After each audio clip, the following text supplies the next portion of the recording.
Yo, what's up, Luna?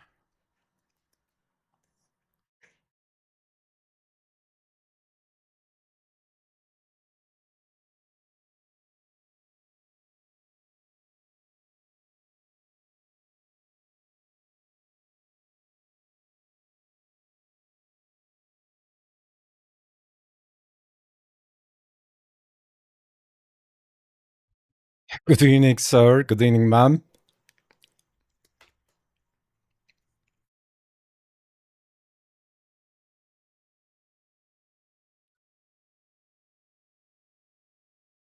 What's up, kid? Got some food ready to blast out. Nice, nice, nice. How about you? I'm good. Uh, gonna sketch some dinos and then gonna do some revisions on the piece and maybe start coloring. Do some experiments. So that's the plan today.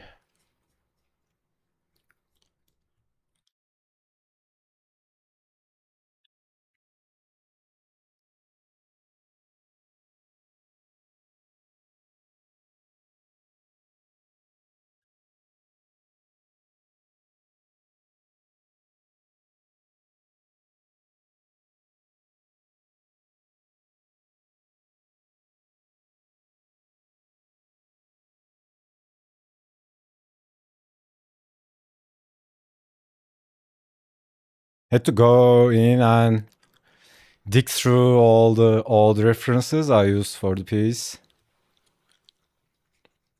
Anytime I do that, I thank my past self to be so organized. I can find what I'm looking for.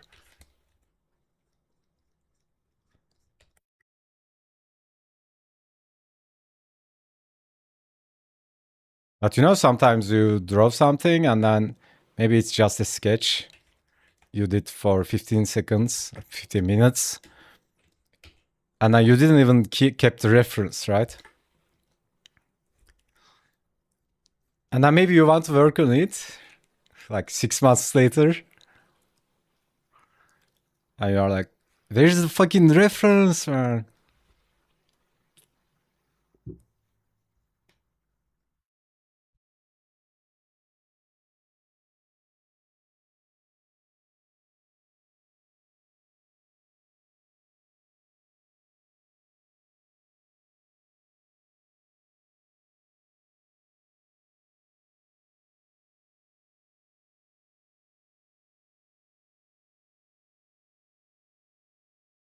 These guys are so funny, by the way.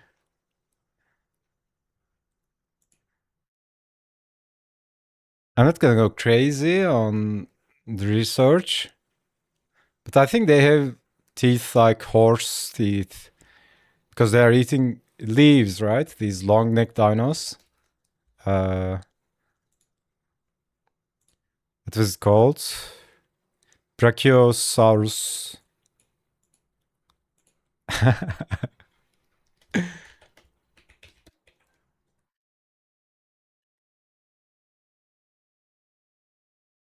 don't even want to draw them with open mouth. I don't know, something like this.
Never practiced drawing animals.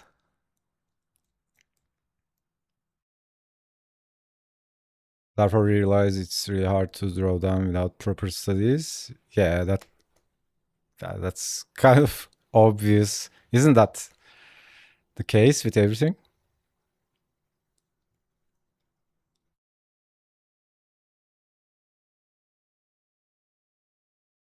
I mean, you can get away with most stuff that's unfamiliar.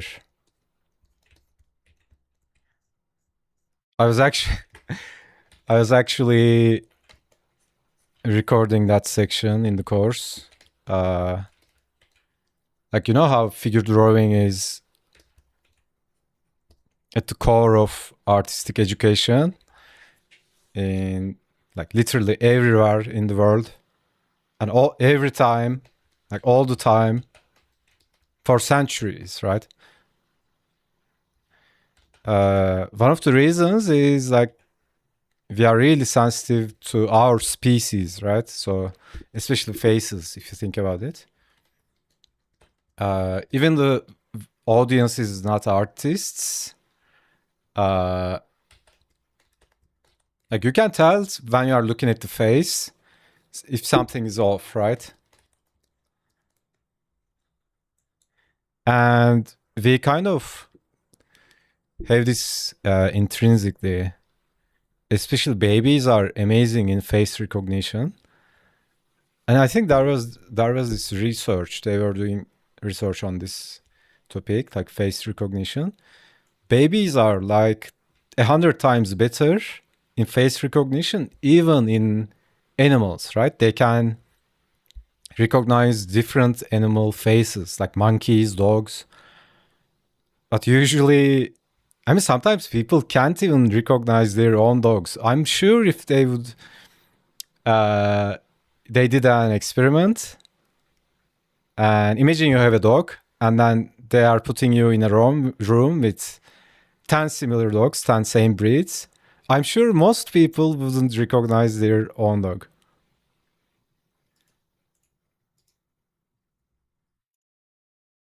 So, anyways, the point I'm making is because human being is the most familiar thing to us, right? So that's why it's kind of hard to like get it down as an artist. But when it comes to animals, like nobody actually knows what a dinosaur looks like, right? There are some images, representations, but like there are really like educated guesses in terms of how they look, and scientific, like scientific backed educated guesses and all that, looking from the DNA and the bones. But then again, you don't actually know, and you are not, even if you knew, you are not familiar. You don't see a lion every day, so yeah. In terms of like if you are designing a creature, you can get away with so many stuff, right? I mean, unless there's a there's a massive mistake in like I don't know, anatomy, right? Like obviously, if you draw a dog with 5 legs, people will go like, "What?" But then uh, then again, it kind of depends. For me, like that transition to animal drawing happened like I took Marshall Wandorf. Yeah, Marshall Wandorf's course, animal anatomy course, and he was explaining uh, animal anatomy by using comparative anatomy, right? So that kind of brings into equation this prerequisite that you know human anatomy, and then you can really easily translate that knowledge to animal anatomy, because it's really, really similar if you think about it. Like for example, dogs and humans. Humans are basically look like any mammal who's walking on fours. So if you think about dogs, in terms of anatomy, there are really some muscles that's kind of different. Dogs don't have a clavicle, right? That's one difference. And then what else? If you just put them side by side, they're really the same, right? Like even the limbs, right? So dog, so this is the dog pelvis, right? And leg goes like this. There's the kneecap. This is basically a human leg, right? And then there's something like this. And this is literally same as human feet, but longer. And if you look at anatomy of a human, we also have this extension, right? Like the forgot the name of this part, whatever it is called, like the ankle, knee, whatever. So yeah, like it's really similar. So he explains it in this really low resolution way. And that when I took his course, of course, it's not like you take the course and then it magically happens. I took the course and then, I did the studies and, practiced it a while, and then it really clicked, right? It's really, really easier than it looks. But yeah, I think there's this prerequisite.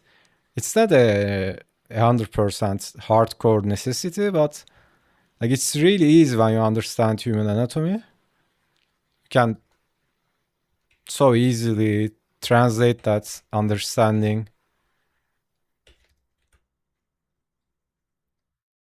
I mean that's the understanding. You realize it's not different. Like it's basically the same. I wish I knew how to draw cats properly. I wish I were a bird. Hello, Erinian. Cats are easy. Because cats are really flexible, you can be flexible drawing them as well.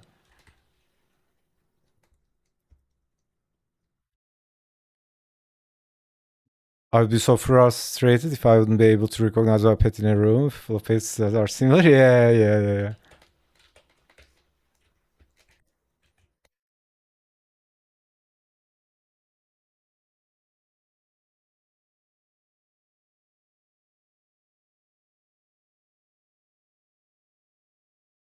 But yeah, there is a chance because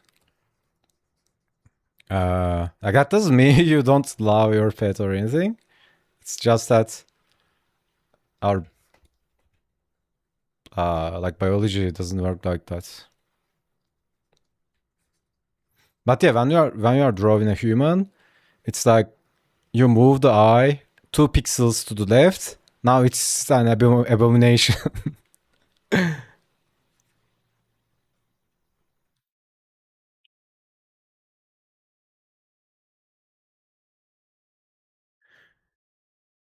Marshall Vanderhoff is so goated. Yeah, like honestly, picked up so much from him.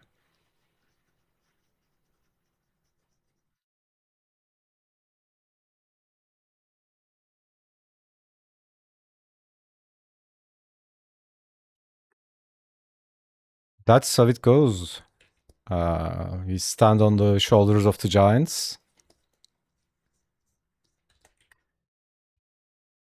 It's also crazy when I see someone not watching tutorials, not taking courses, not even watching tutorials.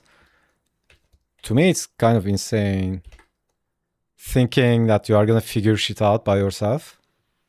Even if you do, it takes forever. You don't have enough time. And then,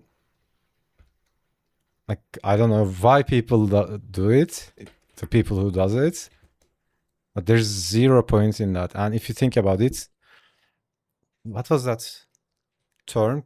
Cumulative, cumulative culture, right? Like it's like everything in civilization,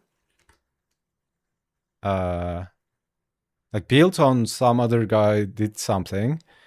Like someone invents electricity, and then you do something else. You invent something else, and then someone invents the engine, and then someone develops it, and like it's always one brick over another, right? Like it's kind of weird to split yourself from that collective thing and trying to figure shit out. Kind of weird. Like whatever I learned, yes, there's a part of it that comes from experience. But in terms of like methods, techniques, uh, yeah, like George Bridgman, Marshall Van Roff, Ian McCaig. Like I can't even start naming them. There's so many. All the amazing teachers I had in college.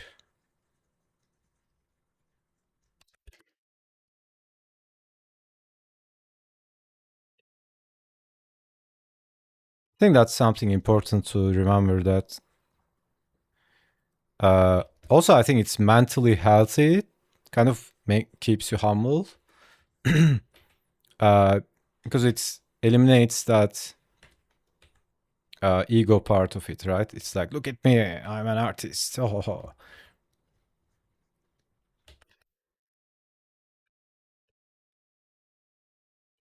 Also, you know that I think I was talking about it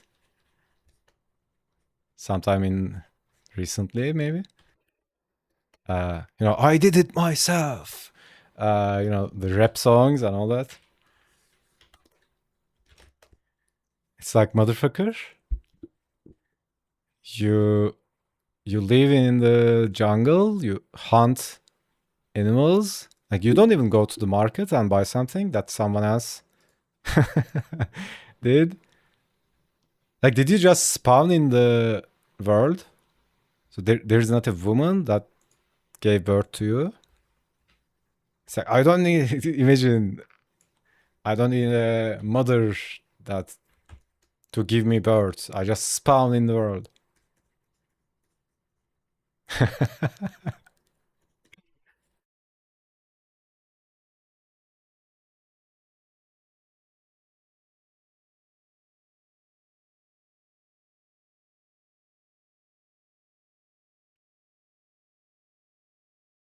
Yeah. Also, like, anyways, joke aside, studying animals, like drawing animals, are actually so fun because you learn stuff so mind blowing when you study and research.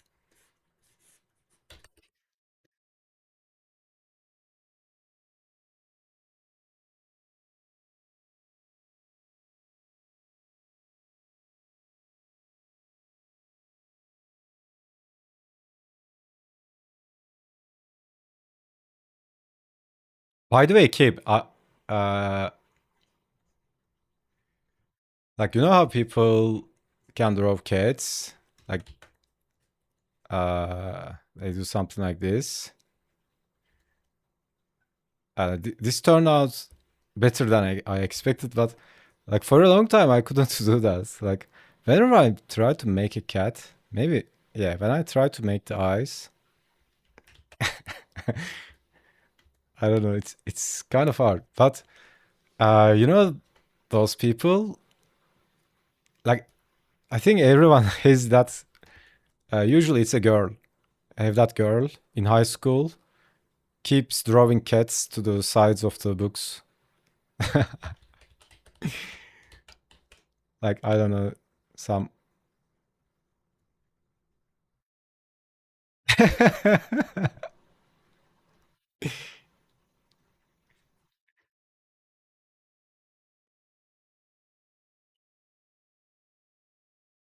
Yeah, intuitive cat drawing talent. I don't have. I didn't spawn in life with that installed.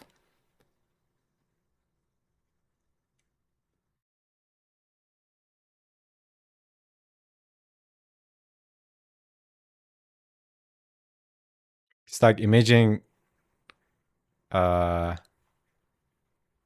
you are gonna spawn in the world. Your soul is in line, waiting to descend into Earth, and it's like they are distributing the stuff. You know, give you clothes, body, and they give you purpose. Uh, and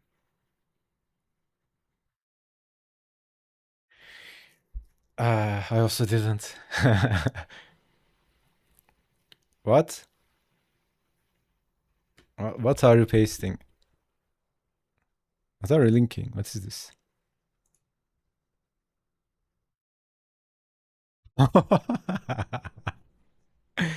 Yeah, that's simple enough.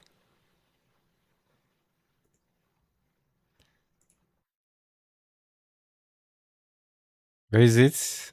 An art print that you can buy.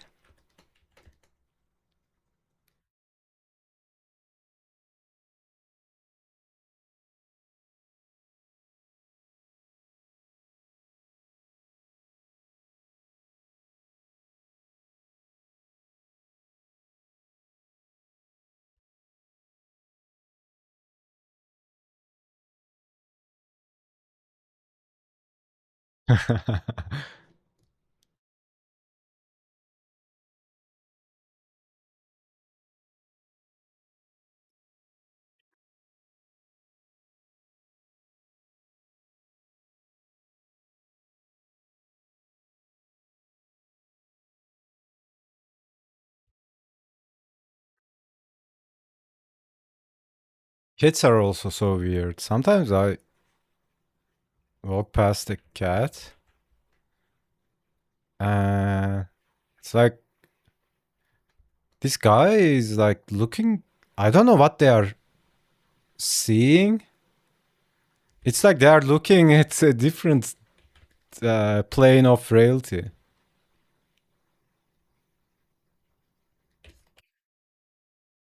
I don't know what the fuck they are seeing, but I don't know. They are on something.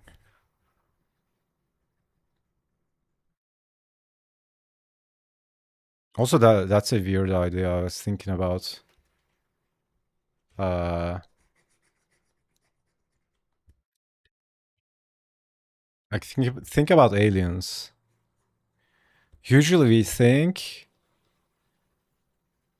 if aliens, like in all the films and literature, right? If aliens would visit visit this planet, we always think that it's like there's this dude jumps into his spaceship, travels how many light years, whatever, and then comes to Earth, right?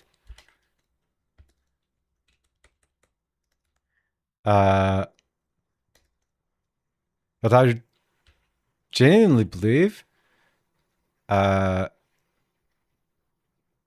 if it's advanced enough, I think that's not even necessary because, like, think about trying to explain email to a caveman. Maybe caveman would be so hardcore. Think about trying to explain email to someone who lives in, I don't know, 1200s.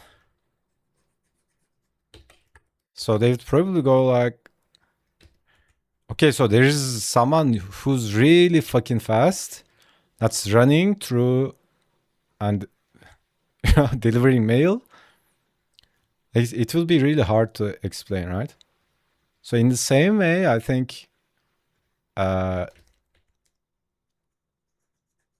uh, if an entity would be so developed in terms of technology, I think they wouldn't need to even travel. And also, like, it's so weird. I love thinking about these kind of things. There's also another idea. So the visible spectrum is limited, right? That's why it's called visible spectrum. It's like this is us, and this is the reality you can experience, like ultrared, infrared, whatever it is, right? Like this spectrum, right? And then this applies to your whole existence, the temperature you can exist in, the range of sound you can hear. Like there's this experience, the range of experience that you can see. And then, like, imagine cranking this up so much. Like, if we think we are in this solar system, but we are looking at it from this limited spectrum, right? But how the fuck do you know that there are other beings in other planets, but they are in a different frequency of existence, right? Maybe they are here. You just don't have the tools to perceive them. Like they are here, but it's at the same time it's not. It's like so crazy. Like it's all about frequency, right? Like think about like ice, water, and I don't know what you call. So take water, right? And it has a certain frequency. When you cool it, what you are doing is you are changing its frequency, and in a certain frequency it becomes ice. And if you increase the heat, it becomes gas, right? And after some point, it becomes invisible. So it's not disappearing. It doesn't stop existing. It just changes forms, right? So maybe that's what's up, right? So it's so crazy. And then maybe this guy, let's say there's this alien, right? And they are maybe just next door, like next planet, right? They are hanging out, chilling out there. But you don't see it because they don't have a physical body manifesting. Maybe, I don't know. I'm just making shit up. But it might be that, right? And then you look at from that, scientific thinking. And you are all cocky and all that. I'm thinking scientifically. And you are looking at the existence from this tiny, limited spectrum compared to infinity. And you go like, oh, are we alone in the universe? I'm like,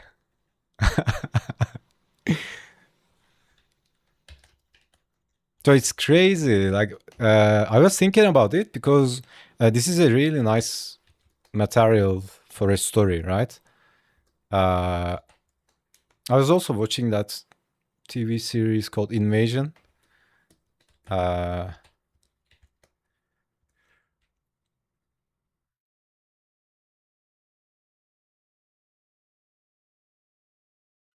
So yeah, and you can find text about this concept in lots of different places.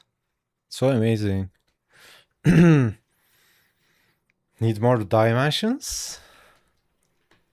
I connect my frequency to yours and read your mind so I can see how you think when you learn how to draw. What do you guys think of the alternate universe theories?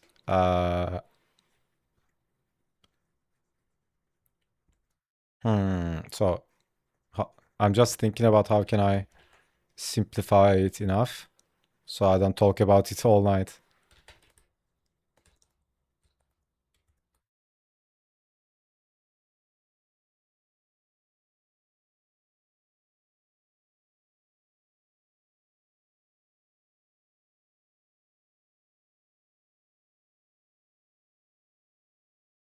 So one important thing is when you are thinking about these things, one is to be able to entertain the thought without 100% believing in it or 100% ditching it, right? So that's the one important thing to do when you are making these kind of experiments. And second one is just forget about scientific thinking. I mean, use it as a base, of course, but if you get trapped in it, the thing that I just explained happens, right? Like you are looking at something infinite, something that you can't even comprehend. Like what the fuck is infinite, right? It's like you are trying to empty the ocean with a spoon. So as long as you do that, I think you can fucking go to places. It's so amazing. And it's so crazy. You can extract so many stories out from here. So, okay, what I think about alternate universes. I mean, I genuinely know that there are alternative universes, but for the sake of relatability and making it understandable, I'm just gonna call it lanes, right? So this is a universe. This is a like a lane in the road. So you can be in a lane, life lane, right? And that life lane is a trajectory. And everybody is in a different life lane. So objectively, we are occupying the same physical existence. Like you are playing WoW, you are in the same server with someone, right? Like the game has a server, right? Your character in the game, lots of characters, right? So there's your character, there are other people's characters. So that's how I look at it. That's physical reality, right? That's the server you are connected to, physical reality, the objective reality. And then we have our subjective experiences, right? Because two people can look at the same thing. Maybe you'll pay attention to how something looks. Maybe I pay attention to how they walk. Or someone else comes, they pay attention to how they talk, right? Completely something else. Maybe a biologist looks at something, they see something else, right? So our subjective universe is completely different. Even like it might be even just the state you are in, right? If you are angry, you find something in them that pisses you off. If you are in a joyful state, maybe you go, what a funny face, whatever, what a funny hair. So it's like even the state changes what you see in the world, right? And this is just a surface level example, but think about everything in your life, like all the belief systems you have, like emotions, like the whole totality of your psyche, like your existence. And this includes anything, right? What you eat, what you put into your body, all that stuff. This kind of changes the life lane you are in. And this is actually not even metaphysical, in my opinion. It's so obvious. And it's so crazy. That's how I look at this. It's like all these different people connect to the same server, but you are a night elf in WoW. There's another character, maybe orc, whatever. But then if you go deeper, there's a dude playing that character, right? And it's a completely different life. Maybe they are from China, whatever. So that's how I look at it, right? So that's your subjective experience. And the crazy part is you can choose which life lane you want to go, right? You can literally choose. It takes work. Obviously, it's not easy. It's simple, but it's not easy because there are lots of things that's anchoring you to the current life lane, right? Like it can be your habits, identity, people around you, whatever. But you probably experience this sometimes in your life. Something happens, you really, literally feel that change. You are in a different reality, right?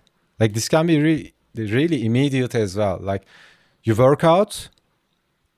After the workout, there are some changes happening in your body, like all the hormones and chemicals. Your state changes, right? And then your psychology changes. Like if it's your lane, like for a small amount of time after the workout, you're in a different lane, right? Your state changes. You perceive the world differently. You are literally in a different alternate universe. Maybe shit that's bothering you doesn't bother you anymore, right? Because you are looking from a different lens. You are in a different reality. That's basically how it is. And but then this is also why I was talking about this. Remember that video I made, Success Blueprint and all that? Like start with why idea, start with why, right? Simon Sinek's book. When you don't have that strong reason or resolve to do something, right? Whatever might be the goal, you rise up to the challenge, you start doing it, and then you fall down to the old habits, old identity. This happens all the time with everyone, right? Maybe you are fat, you want to go live healthy, you go there for a second, but if there isn't a fundamental change in identity or that resolve, you fall back, right? So that's just a random example, but this can happen in so many different ways. So yeah, I truly believe alternate universes exists because like we don't experience the world same. It can be really similar, like it can be adjacent, right? Maybe you and I have shared values and some stuff, like our universe bubbles intersect at some point, but there's a whole fucking cosmos in you, right? Yeah, that's how I look at it. That's some mini cosmology for you. Imagine if you could borrow someone's skill for a day. Okay, that's a thought experiment. Imagine you could borrow anyone's skill for a day. So you think, probably you are thinking, it will be different. I'm gonna put my naysayer hat and say it won't be different. You are still same you. You are still gonna feel the same things, think about the same things. It will be cool, but what would you do? What would you choose? Okay, that's what you are asking.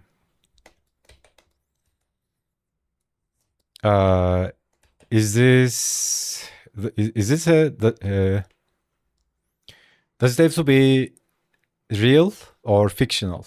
So is it like, can I borrow? Can I be Batman for a day? Is it like that? I want to be a F-16 pilot or professional ice skater. Yeah, of course.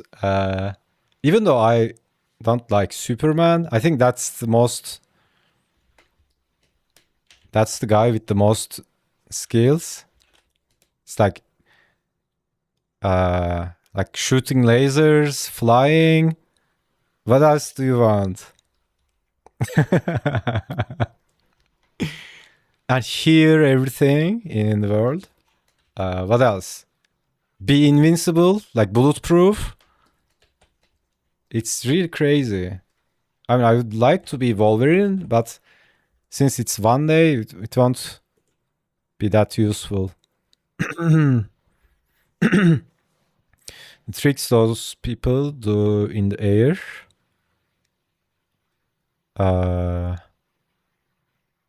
Oh, you mean ice skating? Or oh yeah, F-16 pilots, yeah.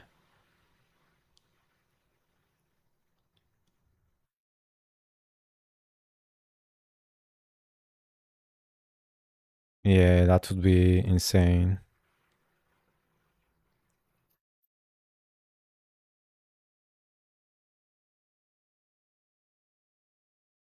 My brain is going quick thinking about it. About what?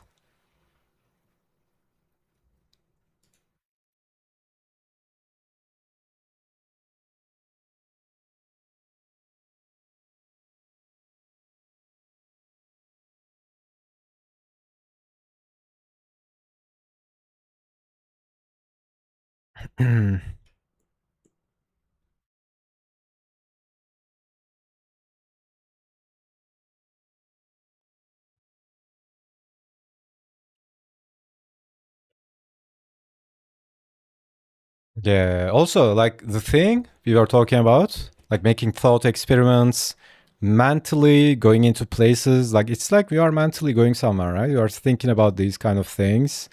What if aliens are this way or that way? What if everything we were thinking about aliens were not even close, right? Uh,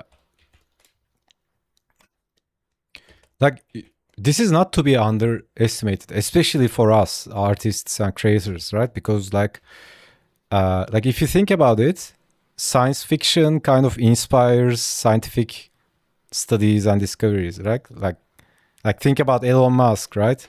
He openly said he grew up reading science fiction books and all that. Like there are so many concepts that's established by amazing legends like Arthur Clarke, Isaac Asimov, Philip K. Dick, before they even existed in the scientific research domain.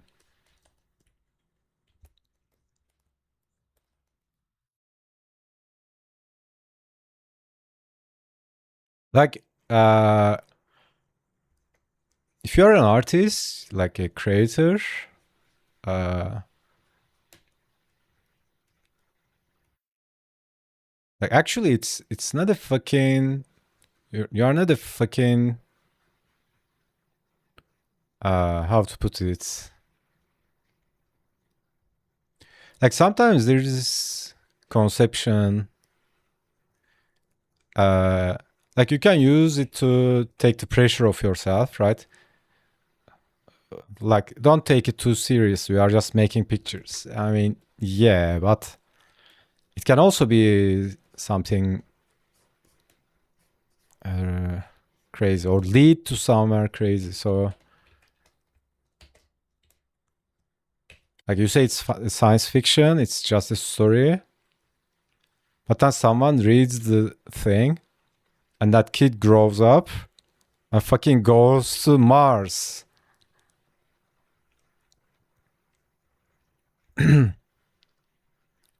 Or makes spaceships or invents something.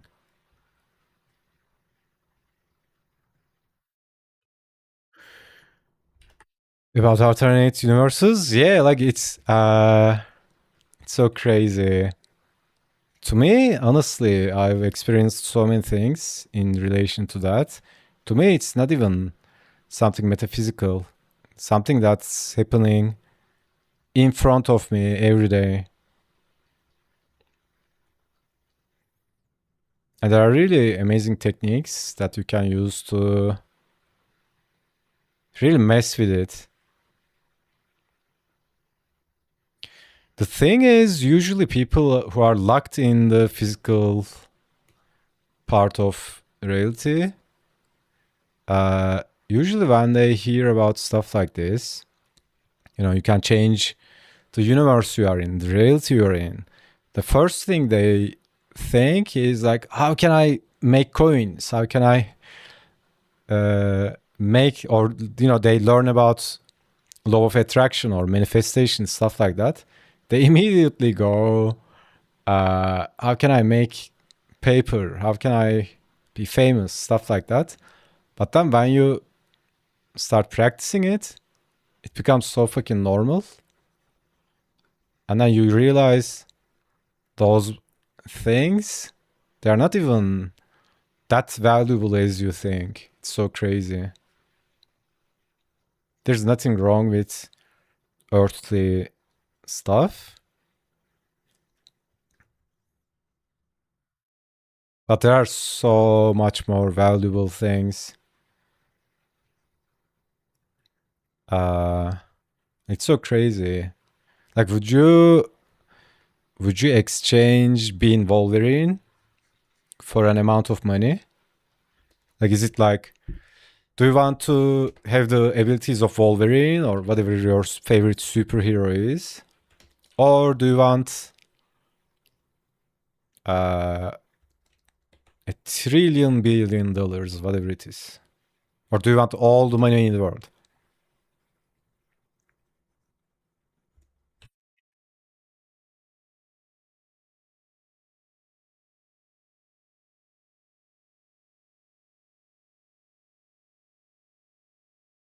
Wow, going to places in my mind. Yeah.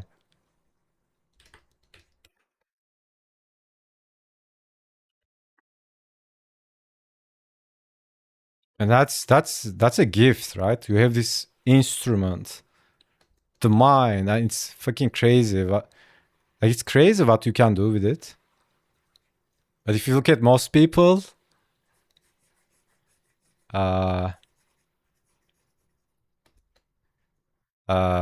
it's like using it so, what do you call it? Underusing it, right?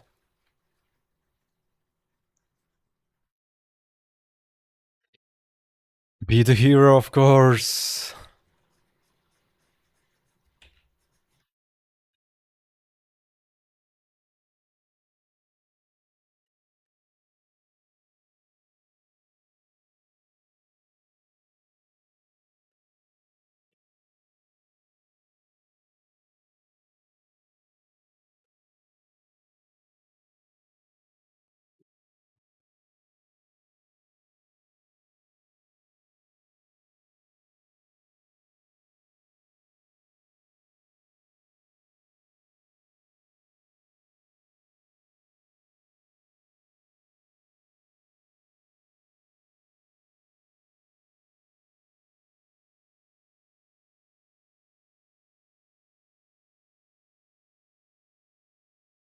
Yeah, like in college, I was also lucky with friends.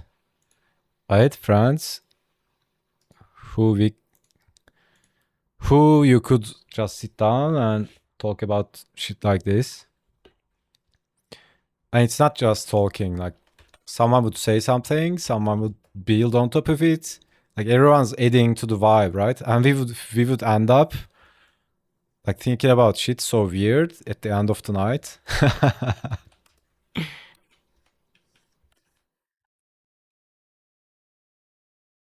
Okay, Brachiosaurus.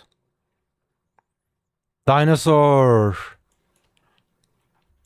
This is a Brachiosaurus.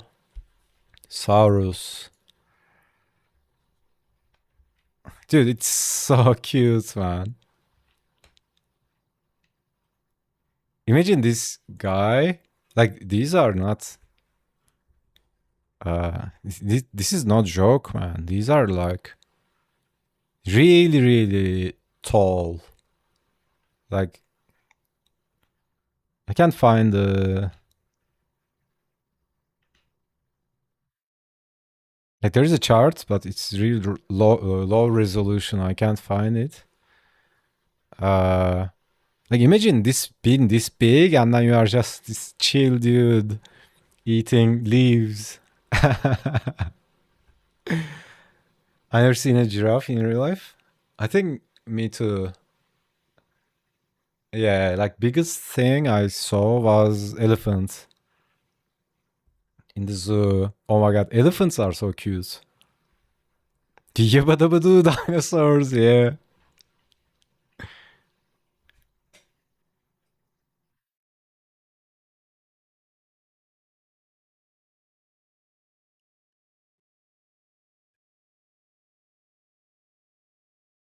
We got a chiton in here in Africa. Ooh. I would like to see a giraffe. I think they are chill, right?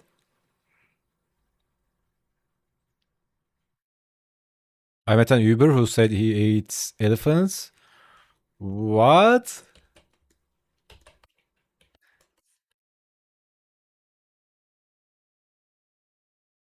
How? Like, is it a regular thing? Is it like, what should I eat today for dinner? Maybe elephant soup.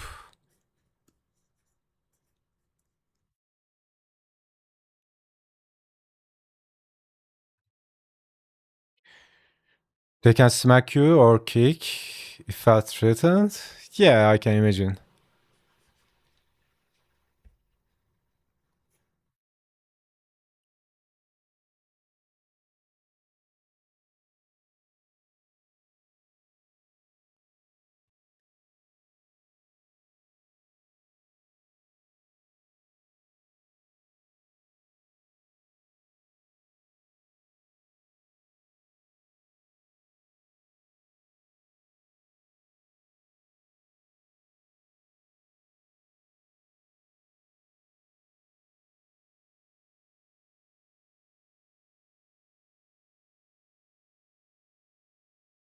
I want to see one at least once in a lifetime. Yeah, imagine being one of those guys in National Geographic, traveling the world, and making documentaries and all that. That's such a life.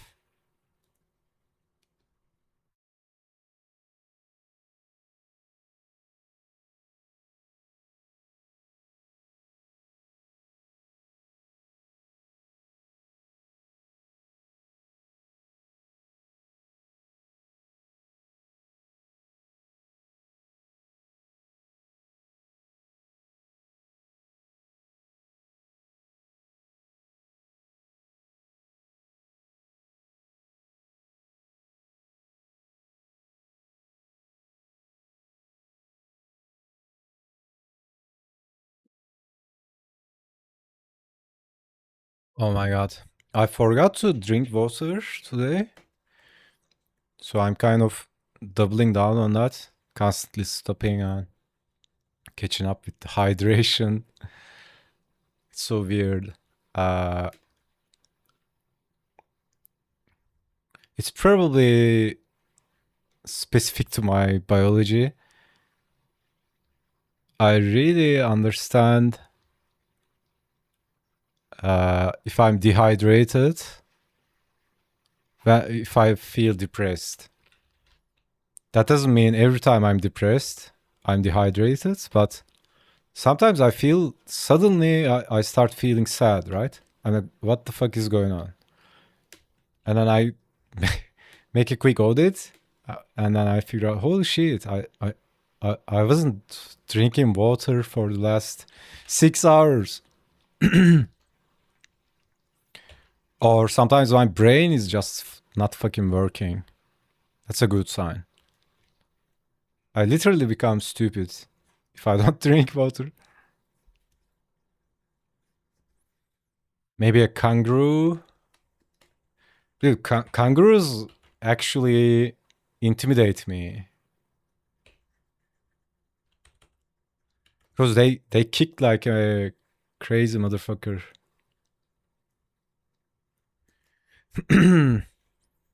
Really such a passion. Yeah, like you, I don't want to murder his surname, but you know that guy, David Attenborough, I guess?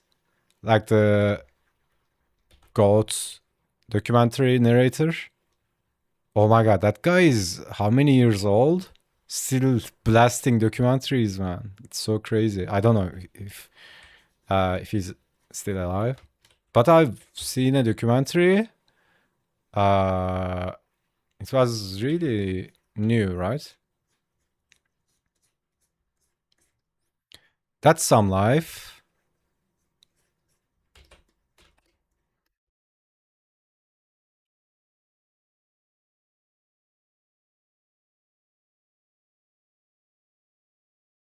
Yo, what's up, TK? What up, gang?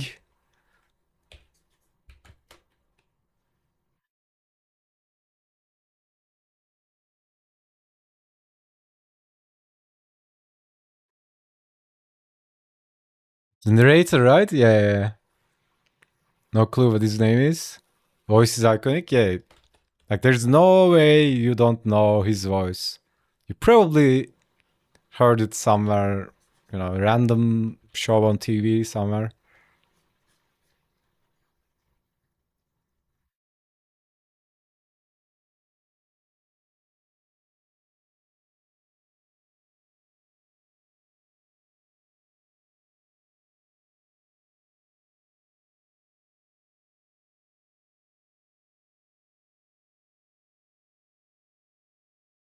I'm melting. That's how my day is going.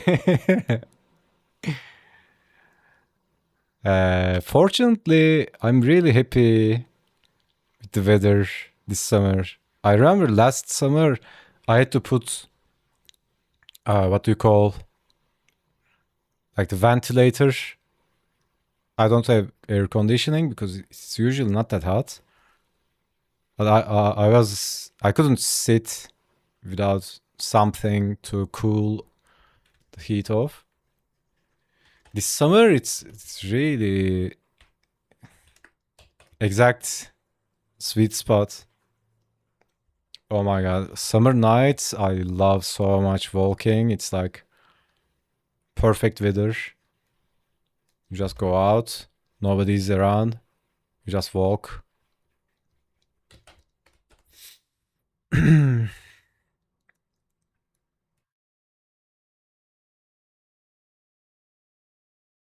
Yeah, also kept it easy today. Yesterday I played some hoop with some 16 years olds. Oh my god, dude. Little dudes, they have fucking infinite cardio. Trying to catch up with them. Oh my god.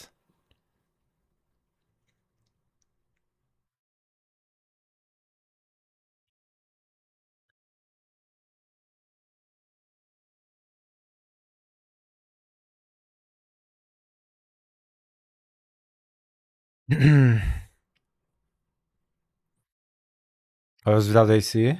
Last week it died. Can't wait to get home. Bask in AC. Yeah.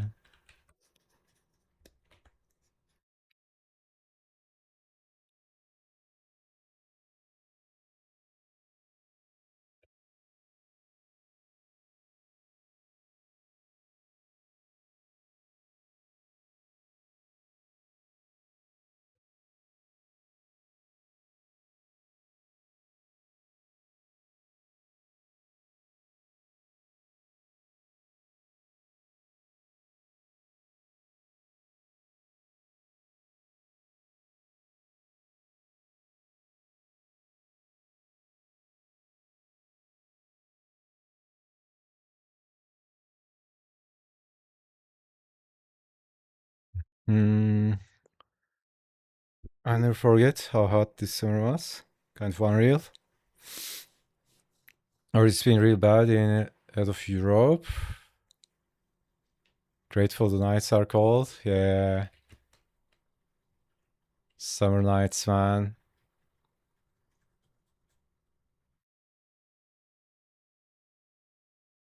You know what's the best thing? Sleeping in the beach, man. Sleeping on the beach. Oh my god. And then if you are lucky, you wake up before the sun rises. If you are not lucky, you wake up, sun is basically frying you. I had that once. We were so drunk. We just passed out on the beach and overslept. Oh my god, sun is almost up. I was literally getting fried. A hangover. Oh my god, that was so painful.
The worst part is that the infrastructure wasn't prepared for it. No AC in trains. What?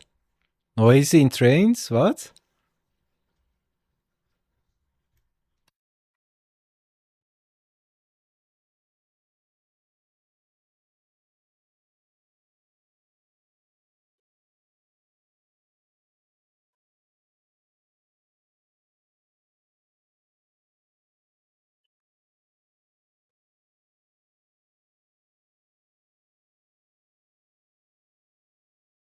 It was real? Oh my god.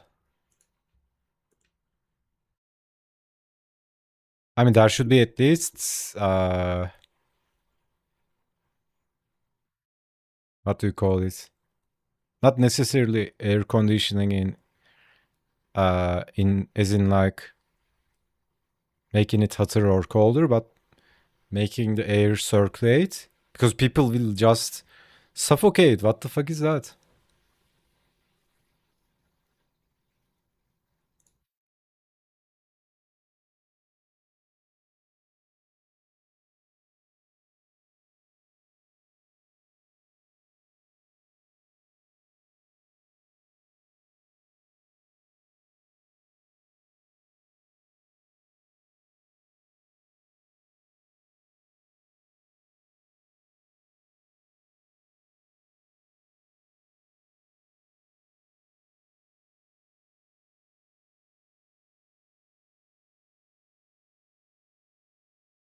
I'm looking at the family of these types of long boys,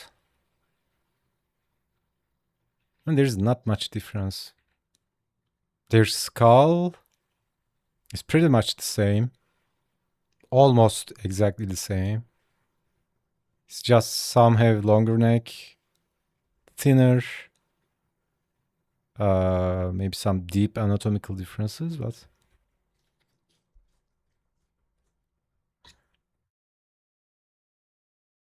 I have no idea how they end up with the conclusion that their head looks completely different with the same skull. And they probably know something. I'm not a fucking biologist or whatever it is called that specializes on this.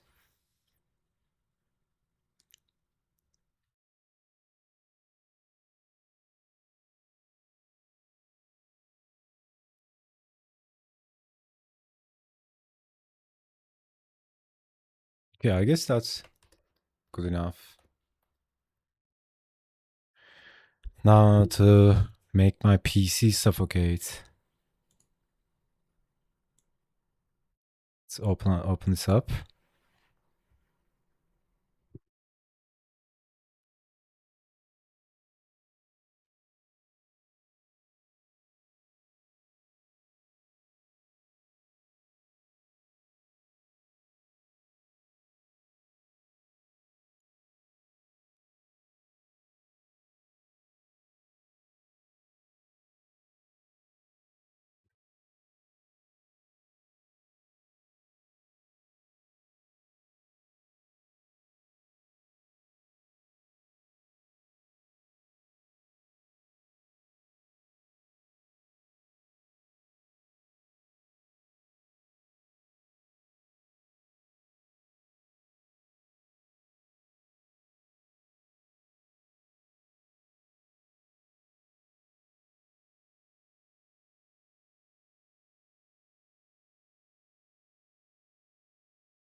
Yeah, I can maybe 3 dinos or 2 dinos, and I can always fill it up with background elements, trees. I don't want it to repeat so much.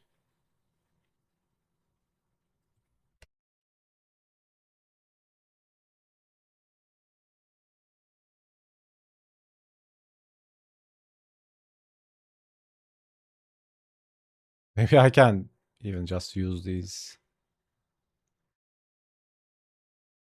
This guy is like, hello, photobombing.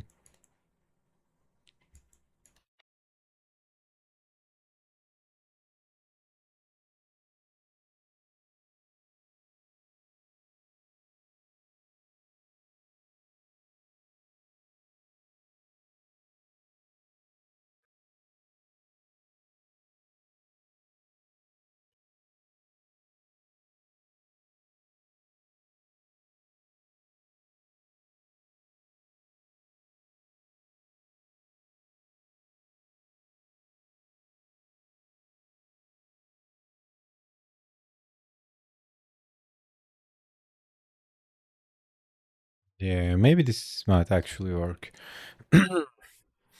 Just find some 10-year-old boy, they'll tell you about dinos.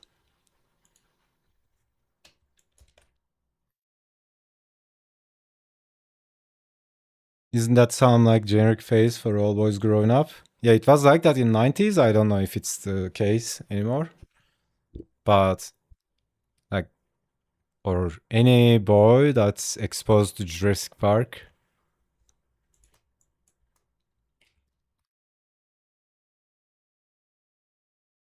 Uh maybe this one.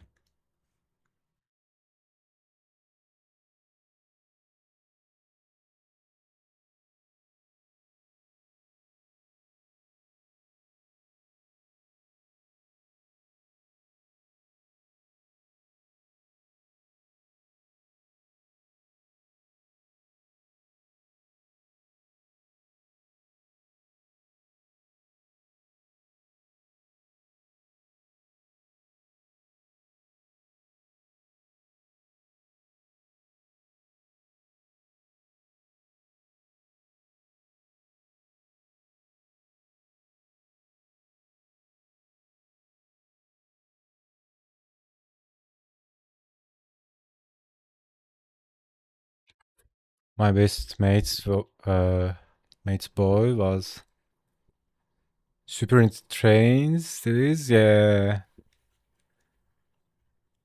Do you remember those train toys? Oh my god, they were so cool, man.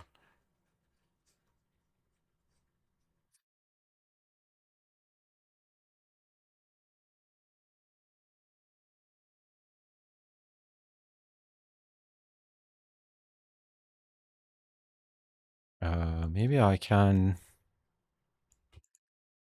drop another one, but really, really small in the background.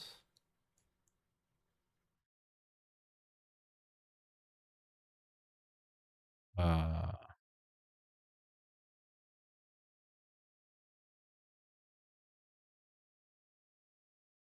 it feels like it's gonna be a weird graphic clutch.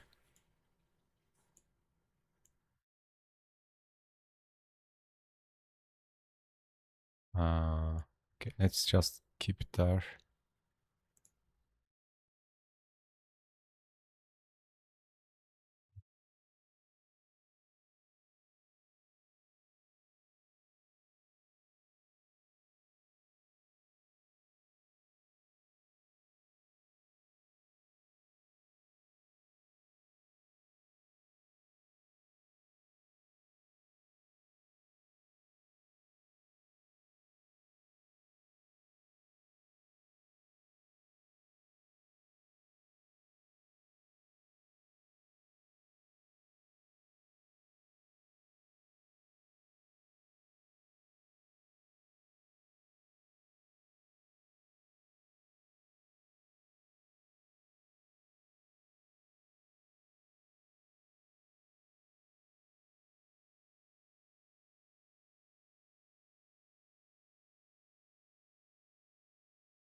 Yeah, maybe it's better if I take a break, refresh my eyes.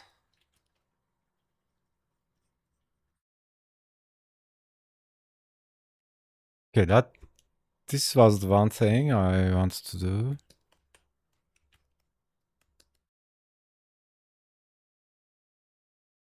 Maybe this guy can, sit in the background. Okay, what's this?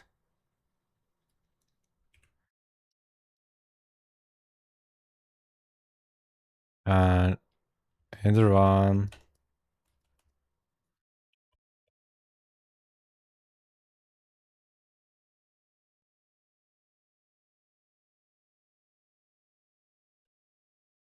is to make this part really heavy in terms of visual balance.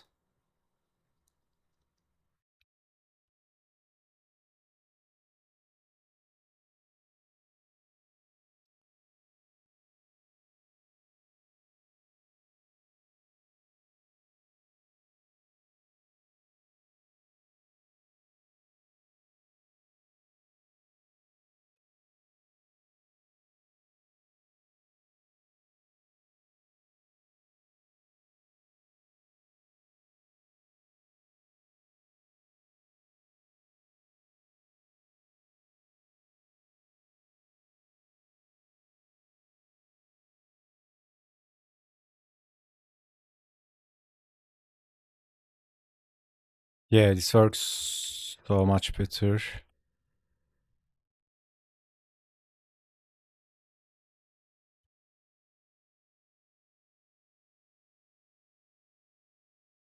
Something like this.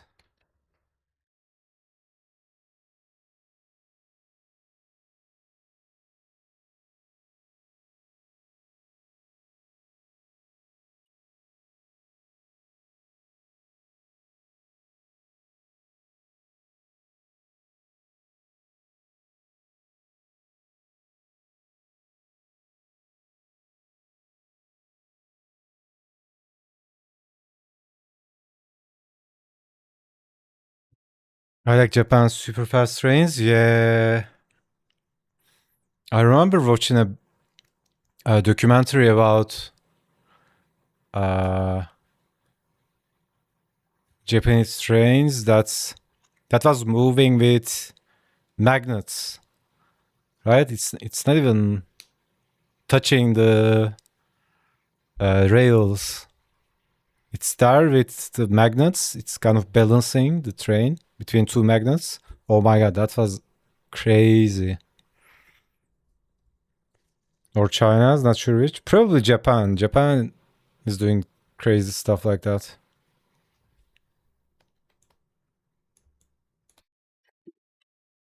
Okay, I'll be right back, guys.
All right, you're back.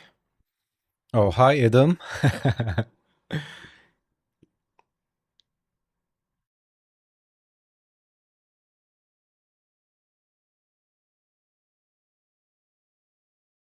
It sounds so narcissistic, but I actually started recording myself drawing, like back in the days when crust of Earth was still hot.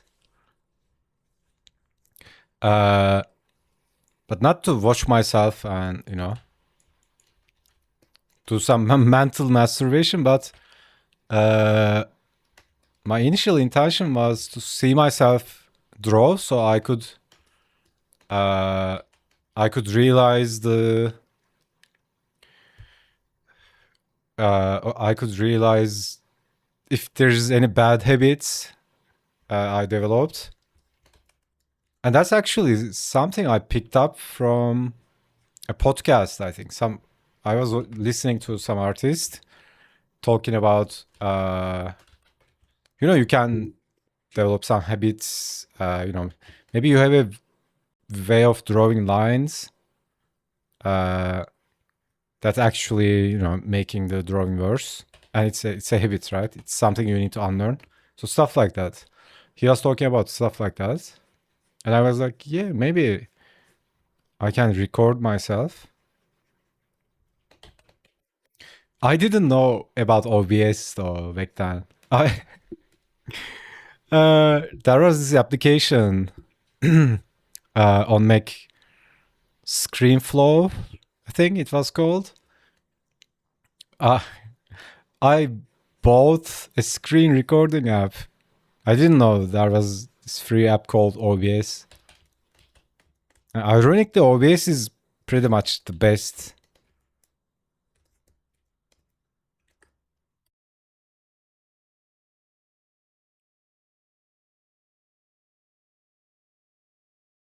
Holy, I'm drawing on the uh, drawing on this boy. Okay, save as emergency backup.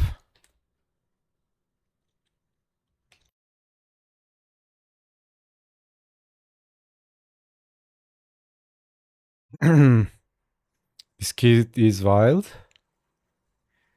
He doesn't care as long as it's moving on rails. Yeah, yeah.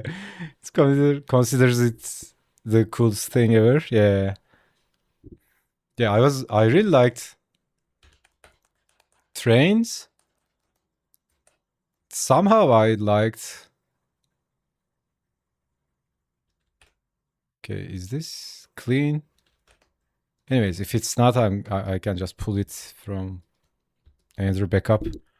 I was really into buses for some fucking reason that I have no idea. I don't know why it is. I don't know why, but those buses with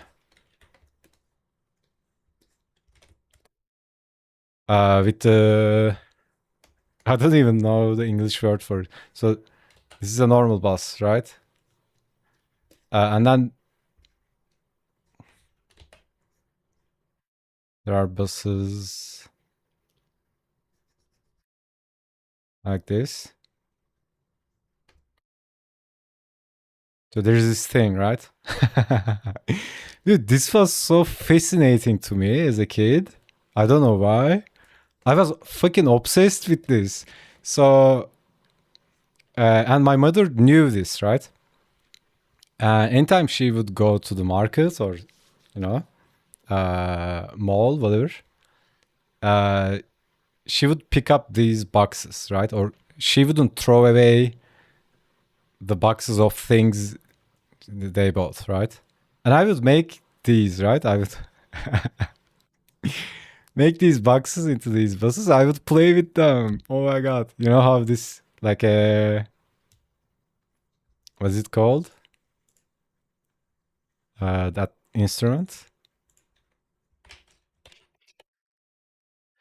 accordion. Yeah, like accordion. I don't know what it is. I was crazy about this mechanics, man. And I don't mean like slightly obsessed. Like that was my world for a long time. This was my whole life. Like bus going on, and this this bands. I would emulate this exact band. What the fuck, dude?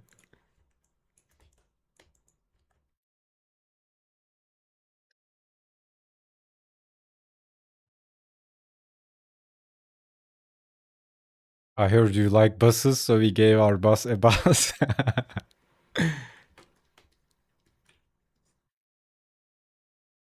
Yeah, along with other things as well. That was probably a phase. I remember I was so obsessed with GI Joes. Oh my god, man! I had this GI Joe toy. Uh, I was playing with it, and I was really young though. Like I don't know, 5, 6, something like that. And I remember I lost it once. I was having a tantrum, man. Oh my god, that was a trauma. I loved it so much.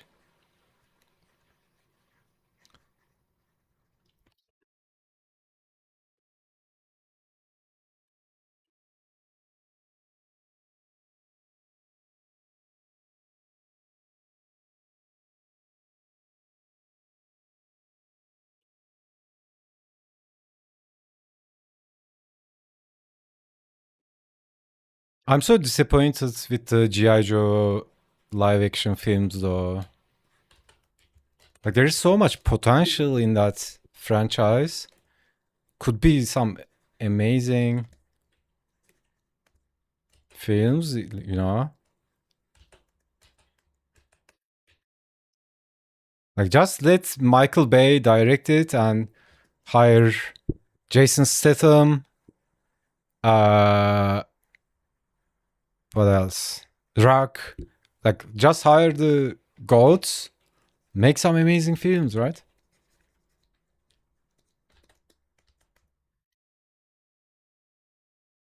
Have you guys seen live action Moana? I haven't seen it, but I saw the trailer. Rock was looking so funny, man. I love that guy. Very specific fascination. Same. I was super into G.I. Joes. Yeah. I lost one once. Super pissed. Remember? Yeah, that's like a trauma, dude. The medic all in red. 10 years ago, I was helping my dad do some landscaping at our house. Digging up a bush in. Holy dude. Laughed, cried so hard. I can imagine, man.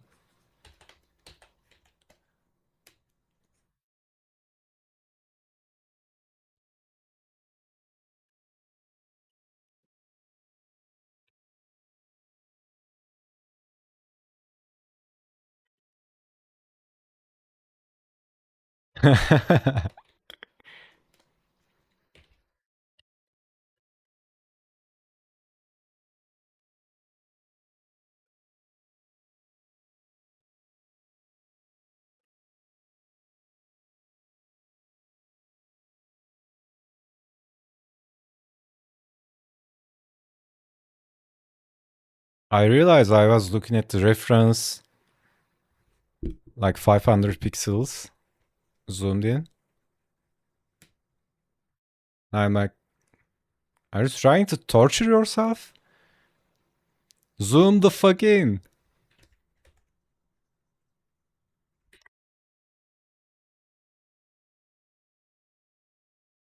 It's also almost like cinematic. You finding that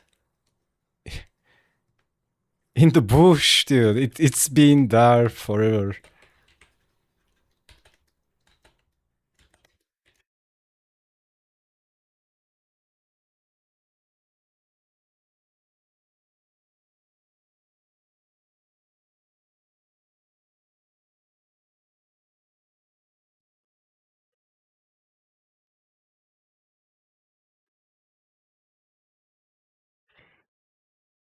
Archaeological dig, yeah. All rubber bands, disintegrated. First saw the torso with some dirt. His head and so on.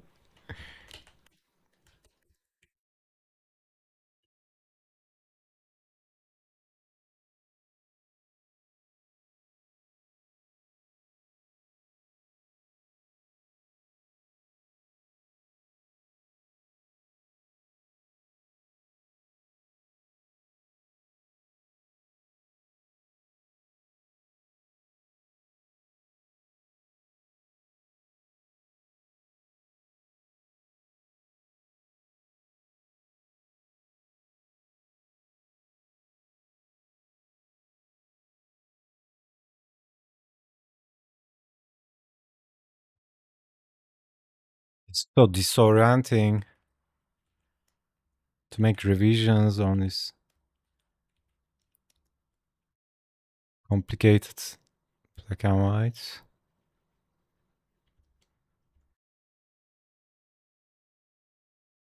It's definitely better than drawing the dino and then trying to uh, fit it there like a puzzle piece.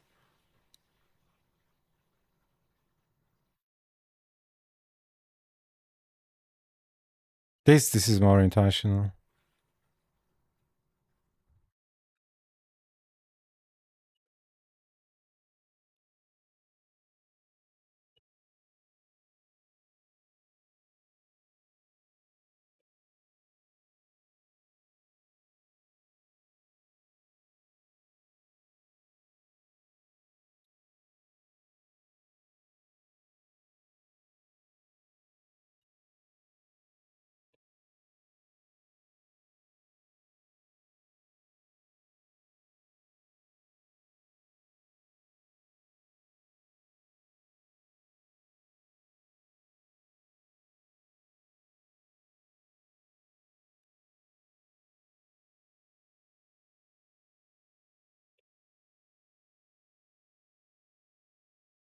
It's crazy how much just shape language carries the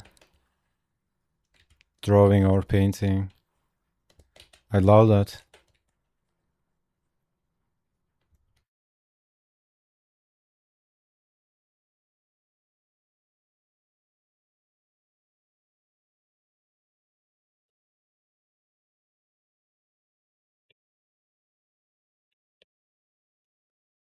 Okay, this is one.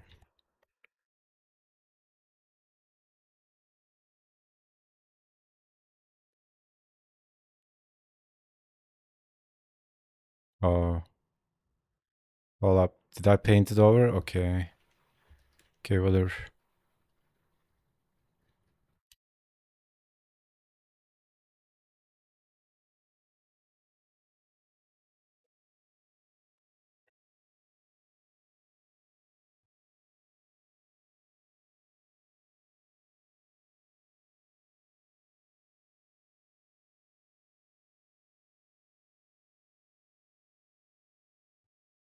Are you guys ready for Figuri? It's almost February.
Yeah, this looks like it will work. Can't really foresee, but I'm sure there will be lots of empty space here, so I'm gonna fill them up with some background trees or something. This is obviously an empty area. Maybe some more. Some random shapes, even that can do it.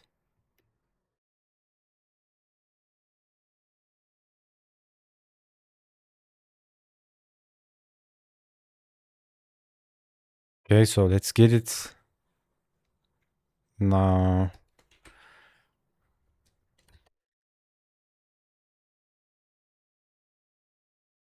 I'm trying to remember the brush I used on this one. I think it was this pencil.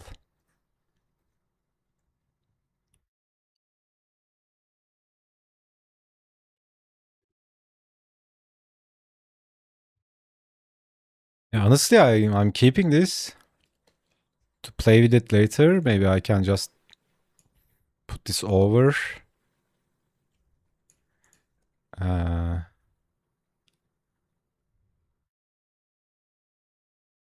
Play with those blacks, maybe.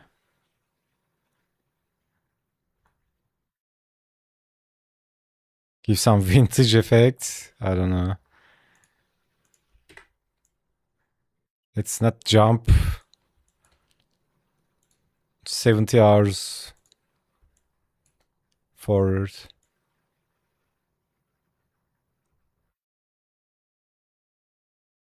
Okay. Uh,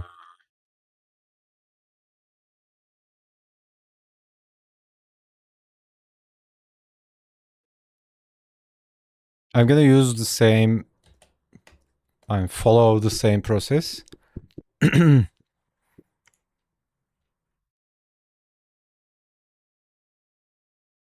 the pencils and ink. Doesn't have to be, but I'm also planning to put this into the course, so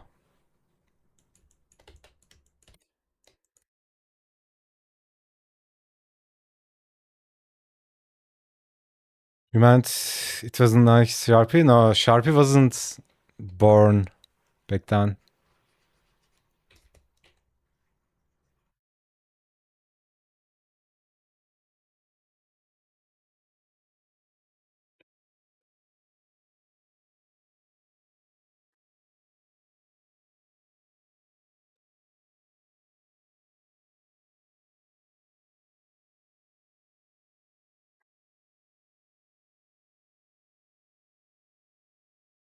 I was also thinking about streaming on YouTube. Uh, Maybe after this one. I feel like I should show some love to the YouTube page.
YouTube hates me. Good thing I don't really care too much.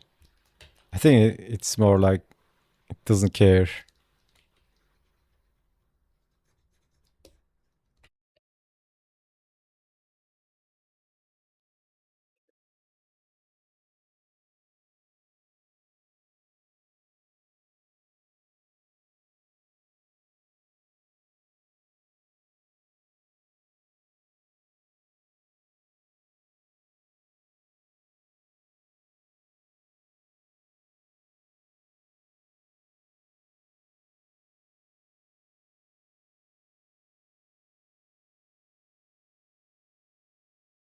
I think overall, like algorithms of social media platforms, I think it's so overdone. Like they're doing too much. I think that's one problem at least. Like too much uh thing in the equation. It's not like it's not like before. It's weird.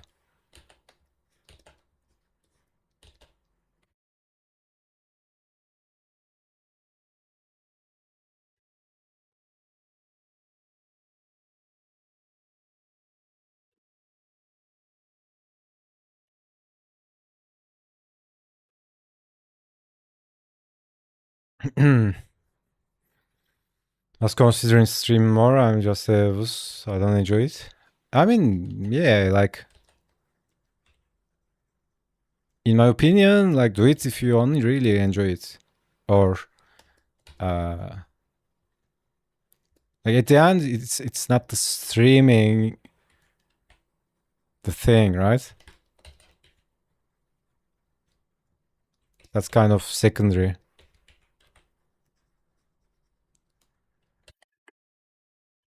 So yeah, I was thinking about it as well. Uh, besides the like the official YouTube streams, like the events and educational stuff and all that. Other than that, I talked about this before, right? I'm using Twitch to hang out. It's more carefree. I don't mind even playing games on the channel. But at some point, I was like, okay, like I'm not necessarily trying to be a streamer. That's kind of a thing that you do to connect and all that stuff.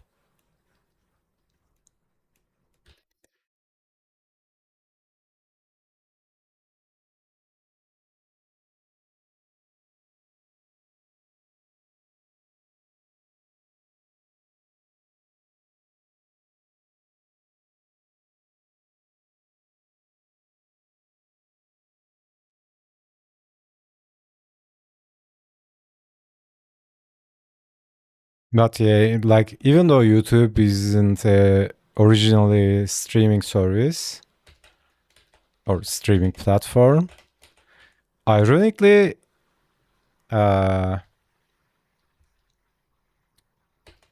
like in terms of return, uh, I got so much more value from YouTube.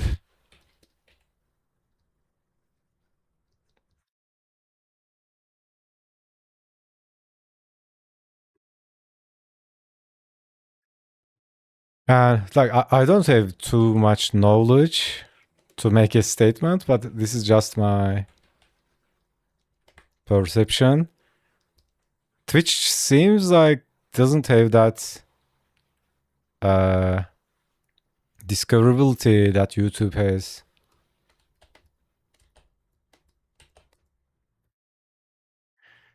I mean, I'm just assuming like Twitch is a sub audience, right? And also Twitch is a certain type of audience. And again, I don't know the statistics or anything like that, but I never in my life I went to Twitch and I went to the main page and then like YouTube does. I went into a stream or something like that. Or Twitch doesn't have a recommendation system like YouTube. It has one, but uh, from the perspective of a consumer, at the same time, it create from the perspective of a creator.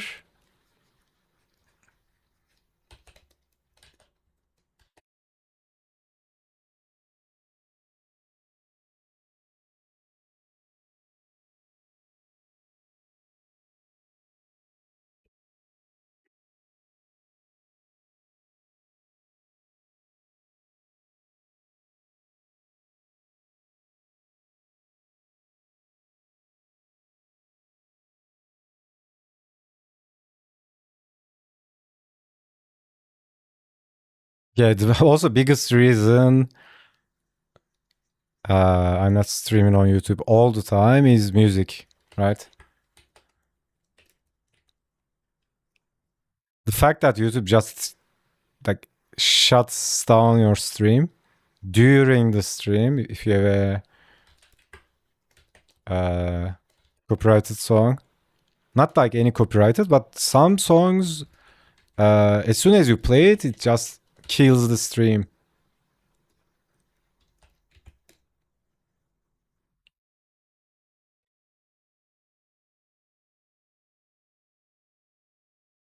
And it doesn't kill, like it's weird. So it happened to me a couple times when I was streaming on YouTube.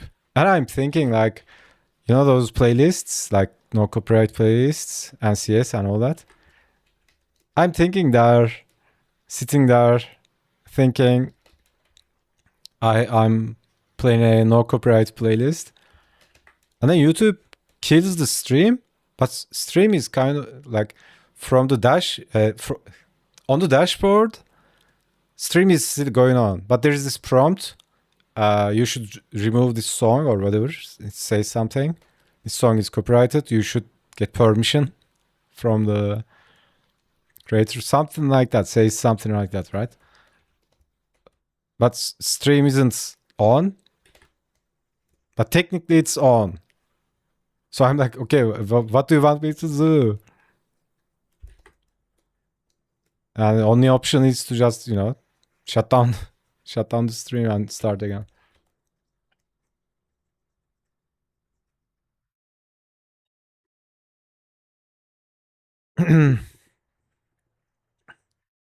But yeah, I mean,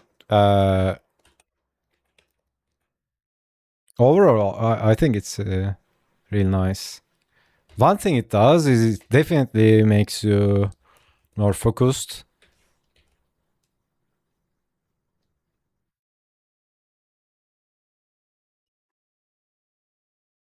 And this is something I used to talk about a lot, right? One of my favorite things to do is, work on something while, you know, hanging out with people who share a similar vision at least. That was my favorite times in college, right? We would gather up with the boys and do the assignments from college.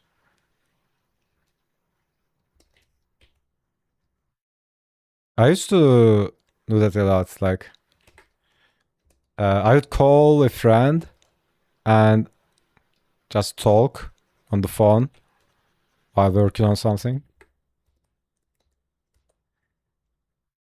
I heard people talk about that aspect before. Kind of just get the audience that follows you to Twitch as opposed to building ones to get notices with the NCS. And I used them in the last 2 weeks. Just around 2 songs. Yeah. It's no problem when it's there are tiers to it, right? Sometimes it's copyrighted, but they allow you to use it. But then there's another tier that's like that's a hard no, right? You can't just use it. But yeah, it's kind of a weird area. So I was like, okay, let's just don't even deal with it.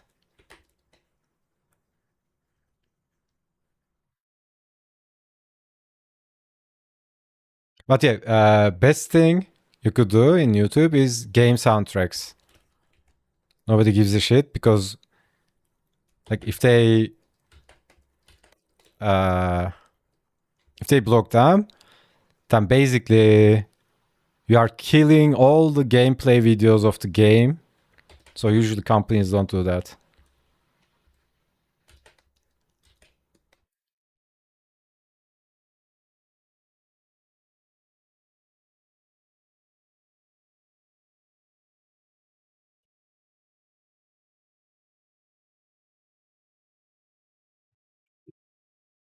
There are some game devs that do that. Uh, I'm not sure, but sometimes uh, if it's a song that's a song of an artist, like a musician, but they used it in the game, right? Maybe artists might do that, but usually, like I don't know. For example, Street Fighter soundtracks, right? Or World of Warcraft, stuff like that. Again, I think it depends, but usually I test before I upload a video with a song. I upload a test video, and then when it checks the copyrights, it shows there if it's if there's a restriction.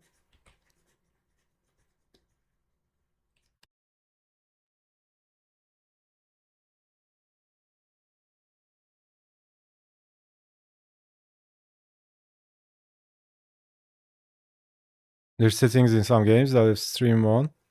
Oh yeah. It's like GTA, right? That's the example. Also, it's weird. I don't remember the exact details, but I think it was GTA 4. So I think they are making a timed deal with the musicians, right? Or the uh, like music publishers. So I remember they removing some songs from the GTA radio because the deal was expired.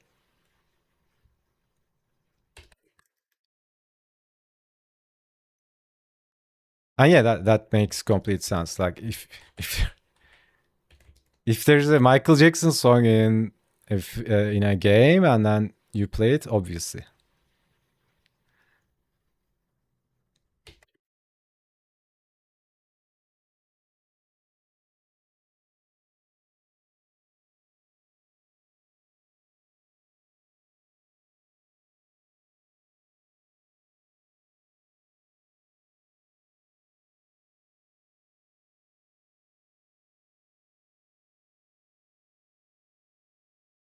But yeah, uh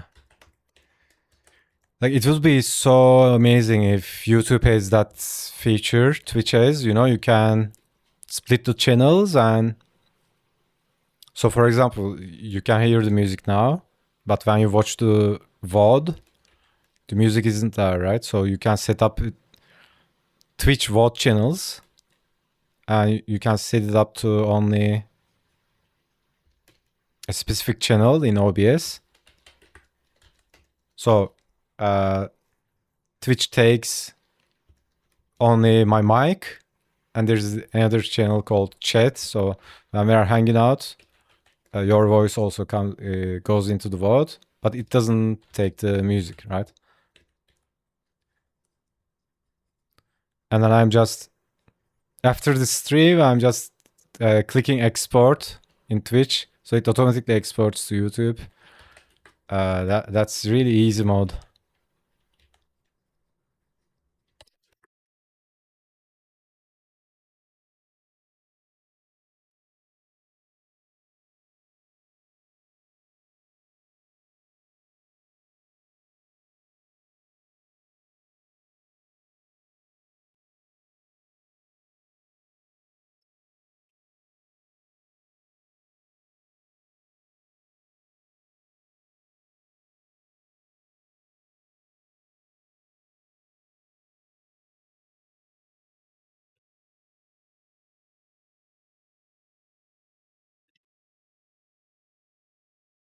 Also, uh, like you know how drawing or painting is therapeutic. Uh, the reason I take breaks and draw and paint and sculpt in private is I felt this when I first started streaming. For a long time, it was okay, but then every time I'm drawing, I'm also streaming, so they kind of mix up.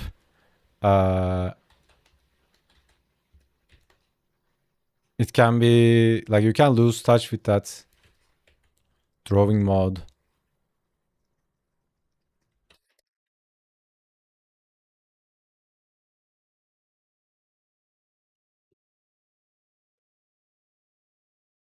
But yeah, like you know my philosophy, right?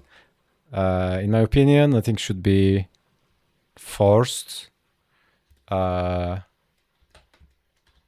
than it needs to be. If I really dread streaming, I just don't do it, right? Sometimes you just want to be alone. Uh, and this is nothing to do with other people as well. Like just, you know, silence and all that. I like your philosophy. Yeah, you can have it if you want. I can I can give you a discount if you want.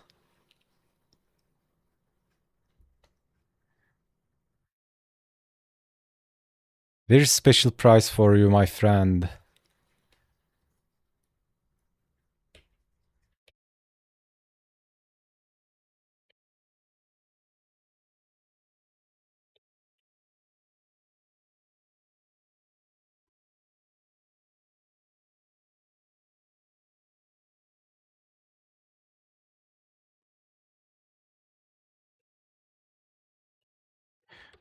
Like the thing with do what you love is so misunderstood by the mainstream.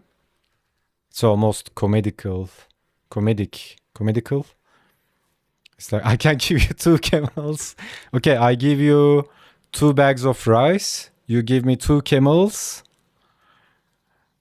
and 3 bags of potatoes. But also you have to give me 4 chickens.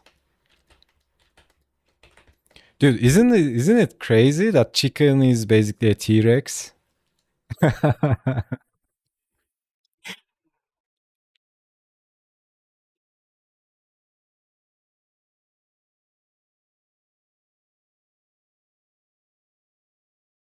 How crazy is that?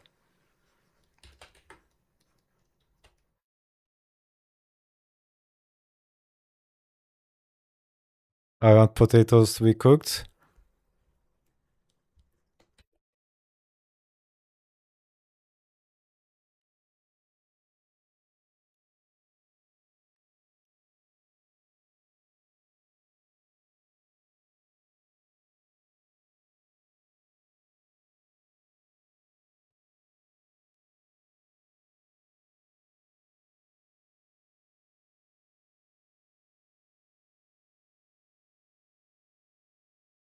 I cannot tell if it's weird or not, but to this day, people still use animals as a currency in some places.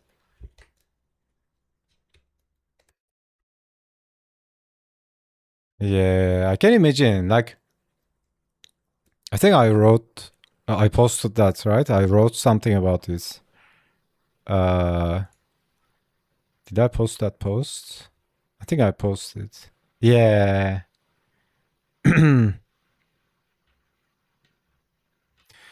Like, you know, a big part of the world aren't even online, dude. Like, there are still so many people who don't even use internet.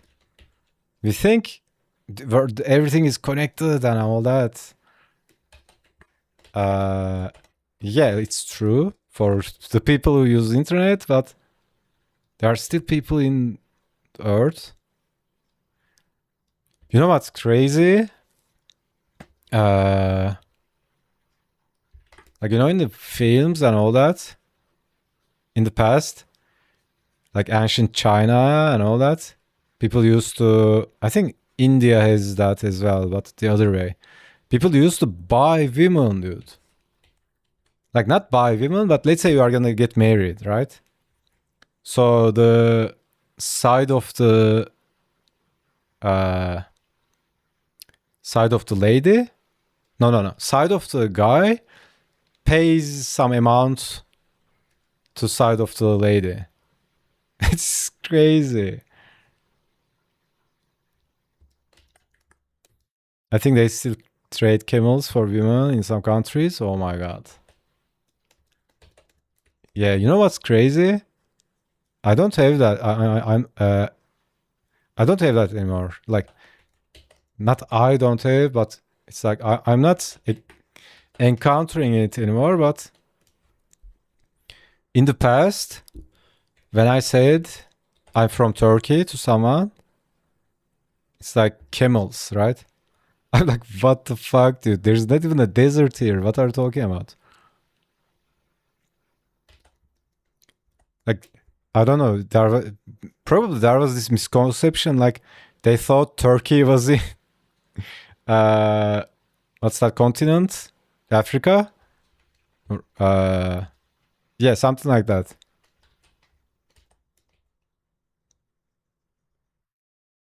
Turkey has no camels. I haven't seen a single camel in my life. Oh, no. I saw, but that was a touristic place.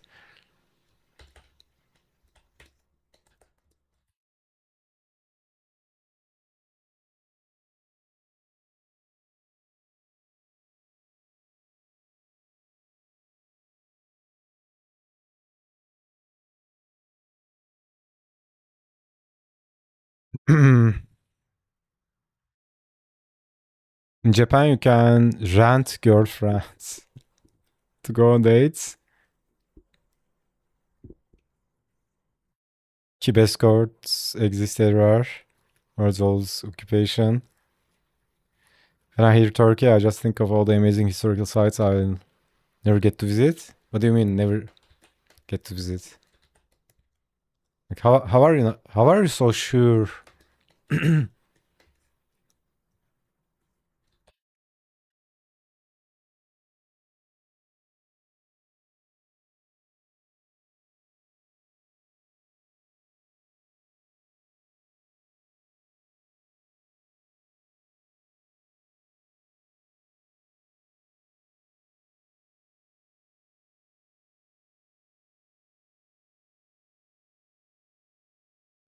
You're right. I quit being a doomer.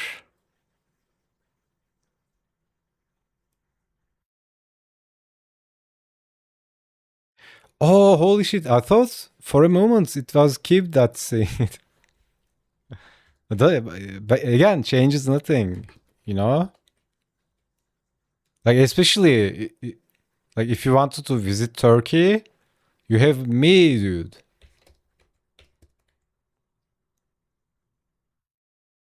But you know, you never know. Someday you just want to travel, take a vacation.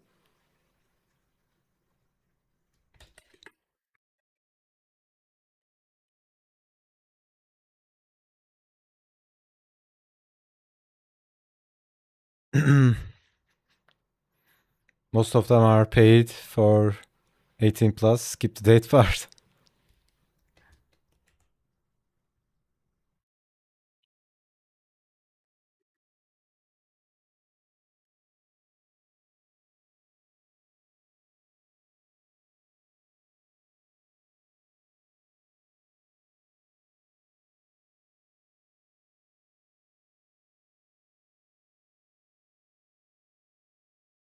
How many ancient sites do you trip over on your way to the grocery store every day?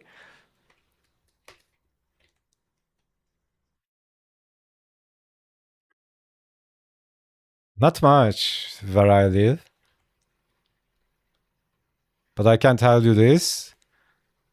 I was born really pretty much in Cappadocia.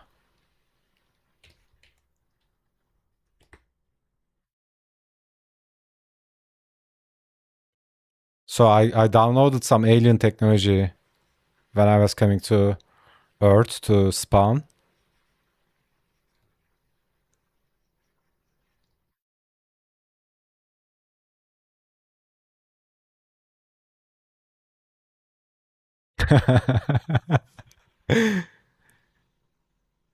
It's true though, minus the alien technology part.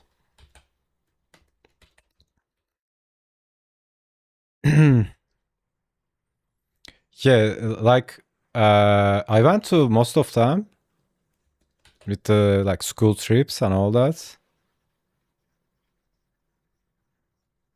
Uh, Honestly, objectively, there are some really crazy places. Like there's Olympus, dude. Like you know, and it's so crazy. Like when I visit the south areas of Turkey, like Antalya, Olympus, like there's a weird mojo about those places, man. So weird. So crazy. It's almost like all old gods are still there, right?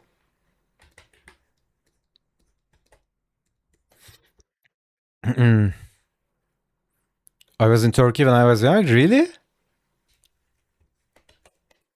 I thought you were saying you got Turkish lessons in middle school or high school. Genuinely will take a long vacation in the future just to go sightseeing. Dude, if you meet me here, uh, that probably won't happen because we are gonna get wasted. Imagine me convincing TK to drink after he's sober for months. After I'm preaching about being healthy and all that, and then he comes here and we fuck shit up. Dude, that would be so ironic. Like we are getting wasted in the club.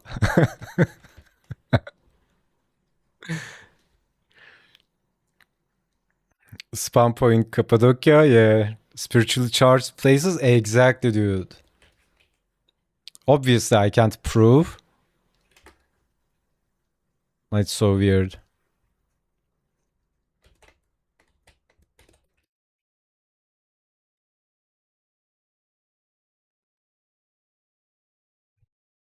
I was in Antalya, the Turkish lesson, yeah.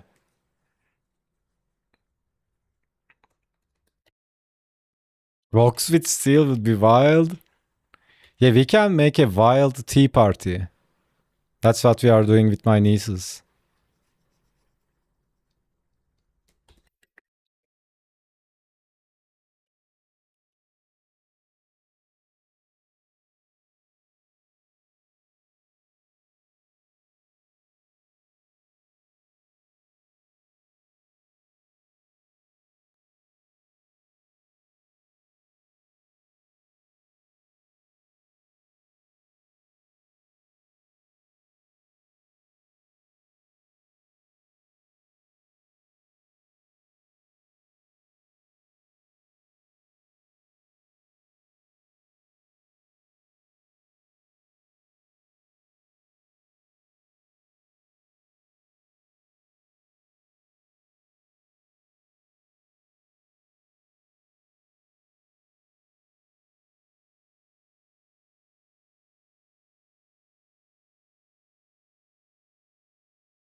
Yeah. I just phased out when I started thinking about walking. Walking is so amazing. Long walks, really, basically therapy.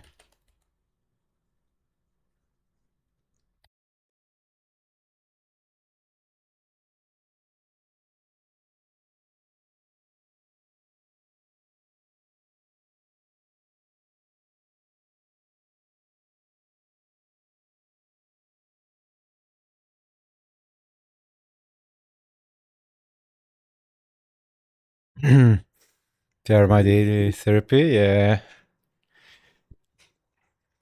Did I tell you guys the story of my niece passing out after we did parkour? I think I didn't. Honestly, one of the better days, better parts of having a doggo. Exactly, dude. Exactly. That's what I miss a lot. And it's not optional. Like you need to do it. So yeah, as long as you get out of that not optional part mentally, you are walking every day. It's so amazing. You know when you leave your dog in the house alone, they have this look. Oh my god, that always got me. And I always had this urgency when I'm doing something else. I need to go somewhere. I need to get back, right? That would always get me. I was so uh, made me so sad.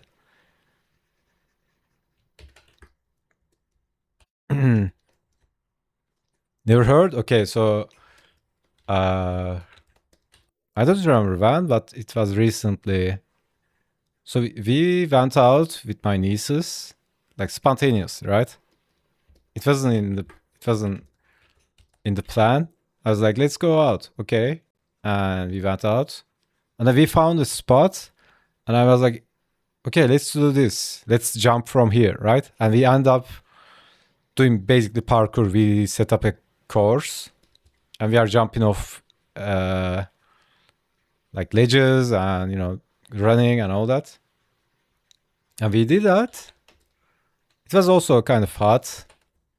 Anyways, we did that for a while, and finally we end up making a course, like an obstacle course, and we did that huge obstacle course 3 times, right? It was really tiring. Anyways, we do that, and then I was like, okay, let's go to the market, buy something to drink, buy some snacks, etc. And we are in the market. We bought some stuff. I'm paying for the things.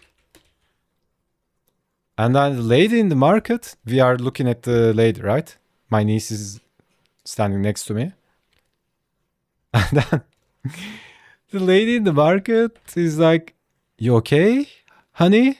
Right? To my niece.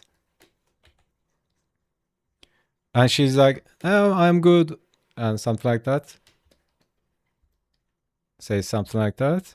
And then as soon as we get out of the market, she just collapsed, dude. That was kind of scary, but I knew it wasn't serious. It's just, her blood sugar went down. And then there was some guy in the market. He was like, are you okay? And all that. He's trying to be helpful, but he was offering this drink. I don't know what it's called in English. Let's see. It's like buttermilk, right? It's really common here. But it says milk in it, so it kind of lowers the tension, right? But the problem was she has a low tension, right? So he's like, "Do you want buttermilk?" So maybe we should give her buttermilk, so uh, she can feel better and all that. Yeah, that was kind of scary. She just collapsed. I picked her up and sat her down. And this guy is like, maybe we should give her buttermilk. I'm like, dude, if you are gonna put her to sleep.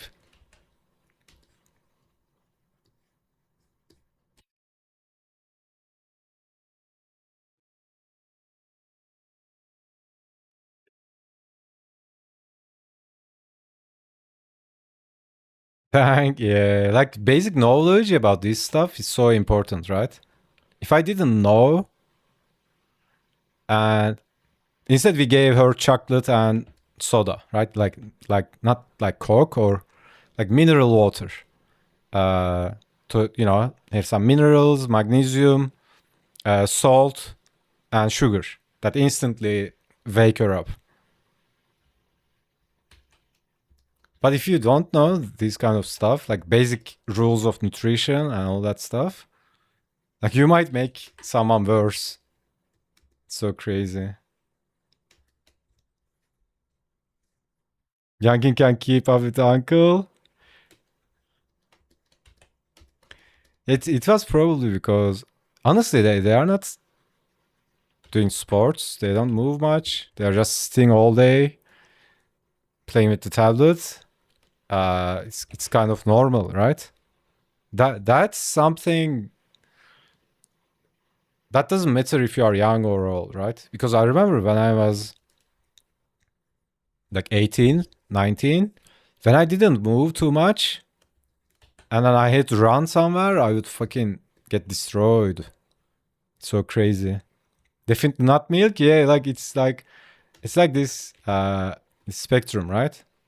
So this is normal, but if it drops, you pass out, right? So she's like somewhere here. She didn't completely pass out. She just lost it for a moment.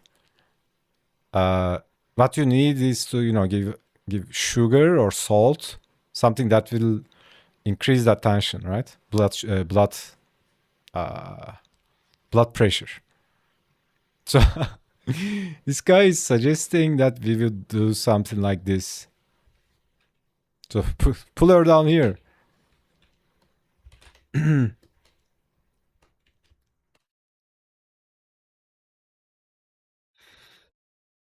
So one of your nieces did some sport. Am I misremembering? Younger one was into tennis for a while. I don't know if she's still doing it.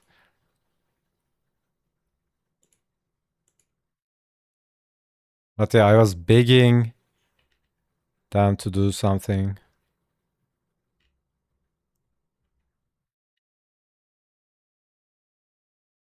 Honestly, it's so important to be active as a kid, right? Because you are basically building a foundation.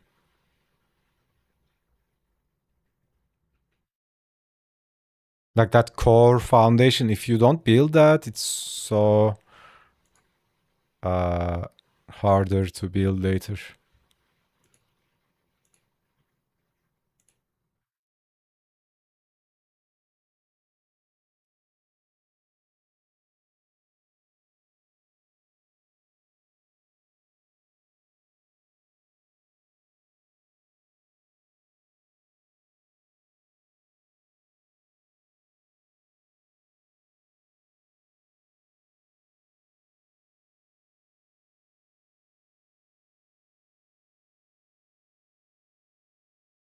I mean, my older niece, when she was younger, uh, I was also doing parkour more. I was always jumping from somewhere. So she would just join. We would do some crazy stuff. She was always like rolling, jumping from somewhere, doing backflips. She would always come to my place, instantly goes to the bed, starts jumping on it, and eventually doing backflips.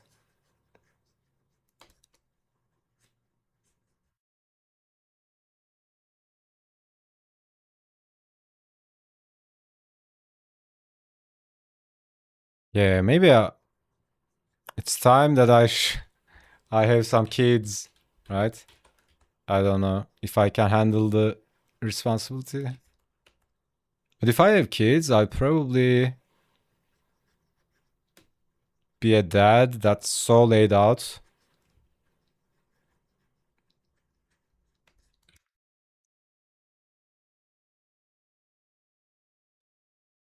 Because I genuinely believe that you don't have to do much.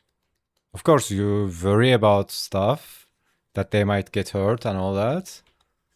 But I think most people are overdoing the parenting thing.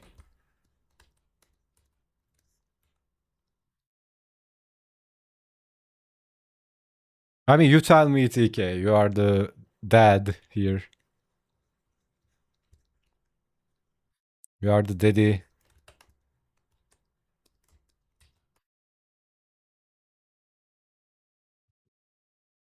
As long as they are fed, and yeah, that's what I'm saying. You are just trending in the right direction. And even if you wanted to, you can't just force them into being something. Because most of the things are pre-installed when they spawn.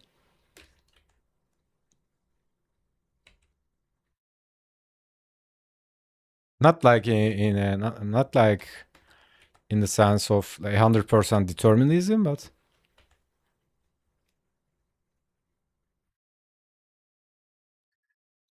I remember my sister was trying to force some things to my niece.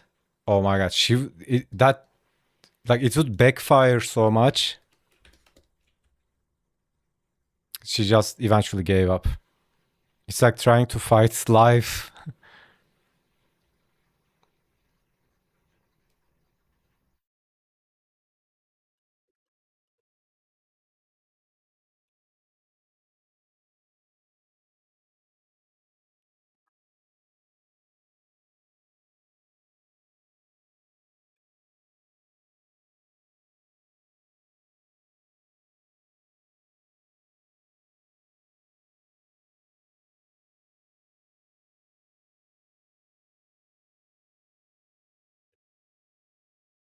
We had rules like you got to have one outside school activity each session. That's about it. She could choose. Sometimes it was soccer, horse riding camp. Oh my god. Science club. Yeah. Like the basic things, right? Just prevent them from turning into a couch potato. Uh, no. Stay alive.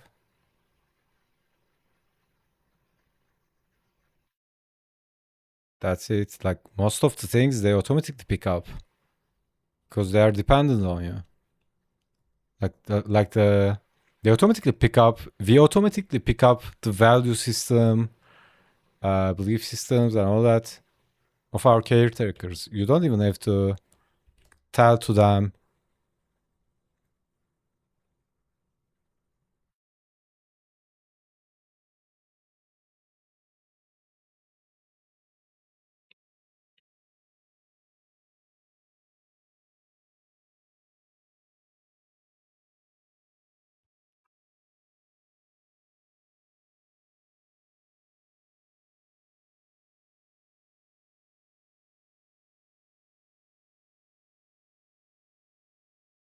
It's really jealous of the US system of clubs and stuff.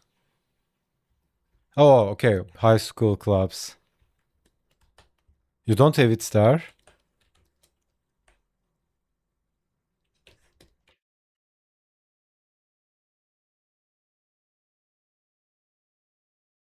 And we kind of had it because like the schools I went were like most schools here are basically a copy of US systems, right? Like it's kind of universal, I think. Like the universal school system that's established by Rockefellers. But yeah, like not like probably not the same, but we had like the music club and reading club, stuff like that.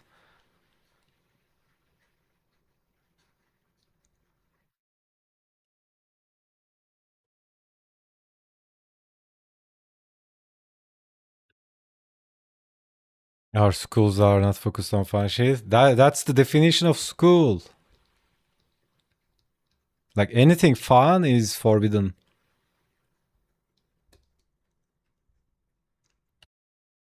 Or else, why would you go to the school?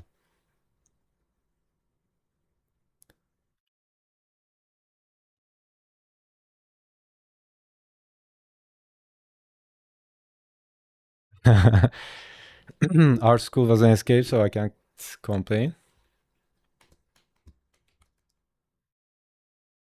Yeah, I think that's one of the things I'm so grateful for.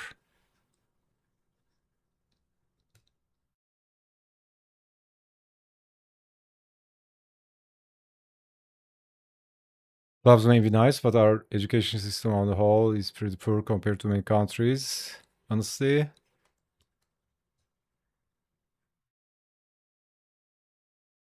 Yeah, I think obviously I don't know all of them, but I think I've heard about Finland a lot, and obviously Japan is really, really good.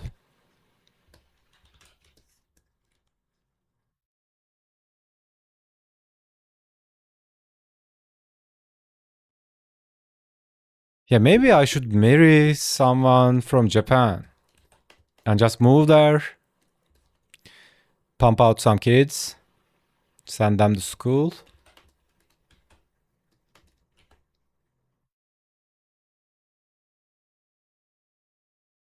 Sounds good. Okay, just buy an ticket. That's why I prefer to go to a private high school. Schools are so fucked. Yeah, like the what do you call it? Public schools, right? Usually they are so low quality.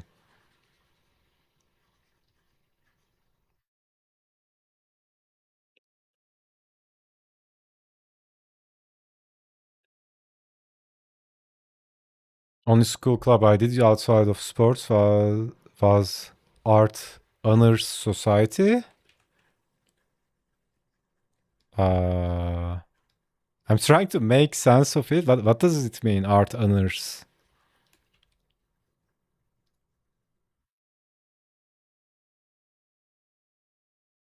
Like a like an art appreciation club? Not everyone can afford a private school, dude. Look, Kib is rich, man.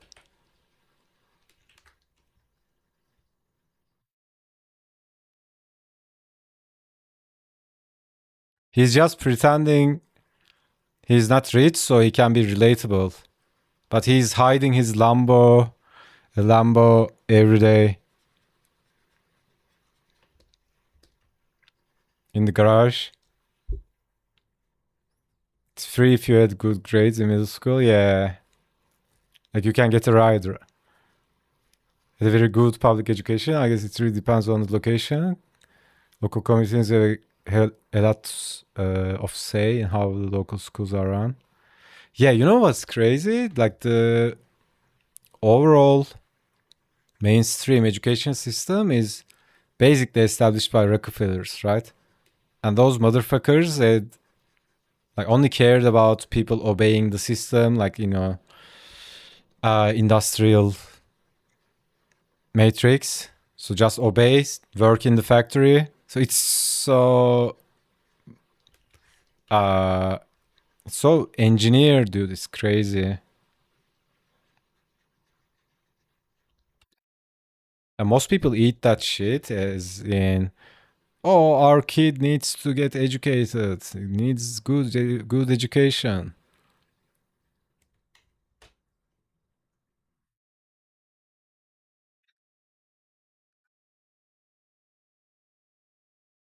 If you promise to bring them some number one places in competitions, yeah, we can get a full ride. Just a school club that met after school once a week and did art together. Okay. It's just art club. Sometimes on our own thing. Sometimes we do large murals for local businesses, other schools. Yeah. That's the thing.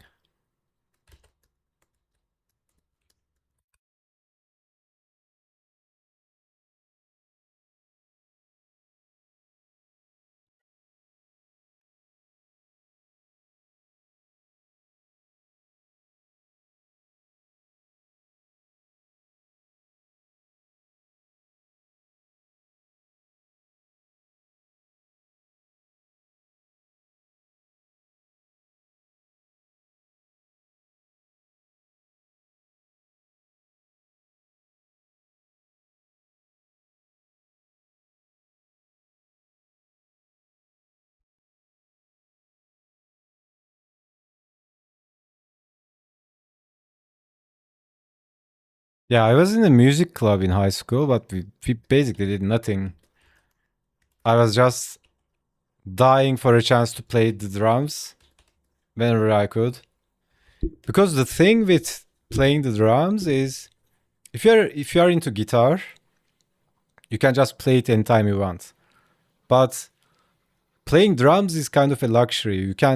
Most people can't have drums in their place because, if you are living in an apartment, like neighbors will uh, rage at you, right? It's almost impossible unless you have your garage or something.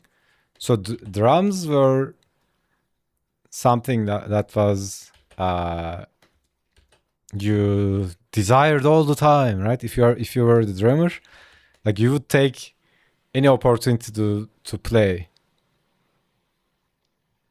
But if you are playing the violin, you can practice it anytime. So I was dying to play the drums.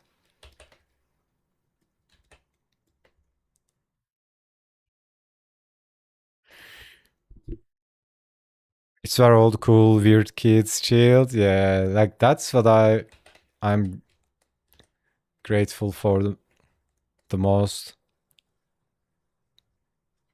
Because when everybody is weird, nobody is weird. So you feel at home.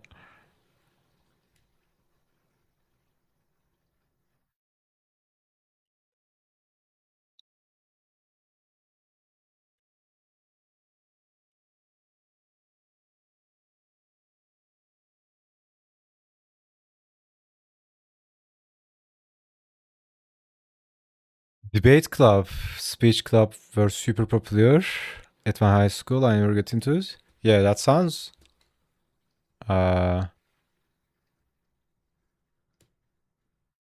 really cool. But obviously, I wouldn't get into it. I wasn't really a talking guy.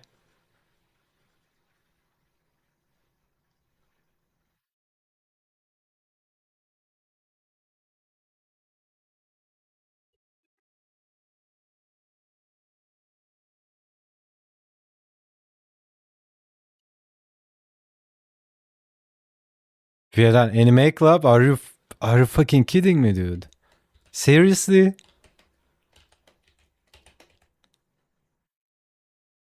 I mean, my teachers probably still don't. I mean, high school teachers or I don't know, middle school teachers. Probably they don't even know what anime is. It's like, oh, is it that cartoon? Anime club would have to limit members these days. Everyone want it? Yeah, probably.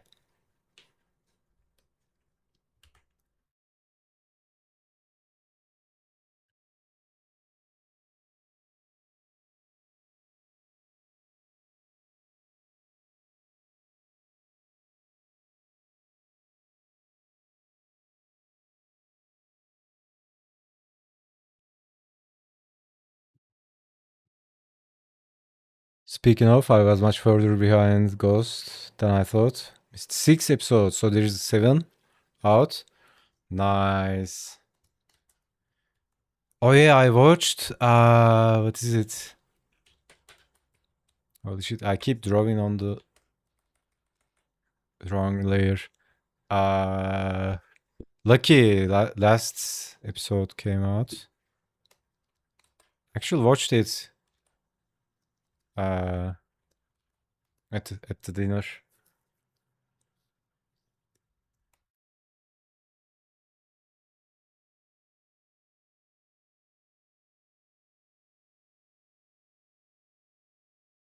It's not popular here.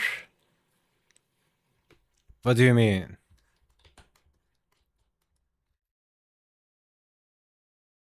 Like zero or not too much?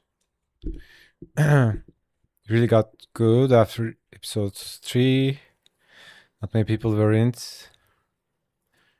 I wonder what they do in an anime club. Talk about animes, watch animes, debate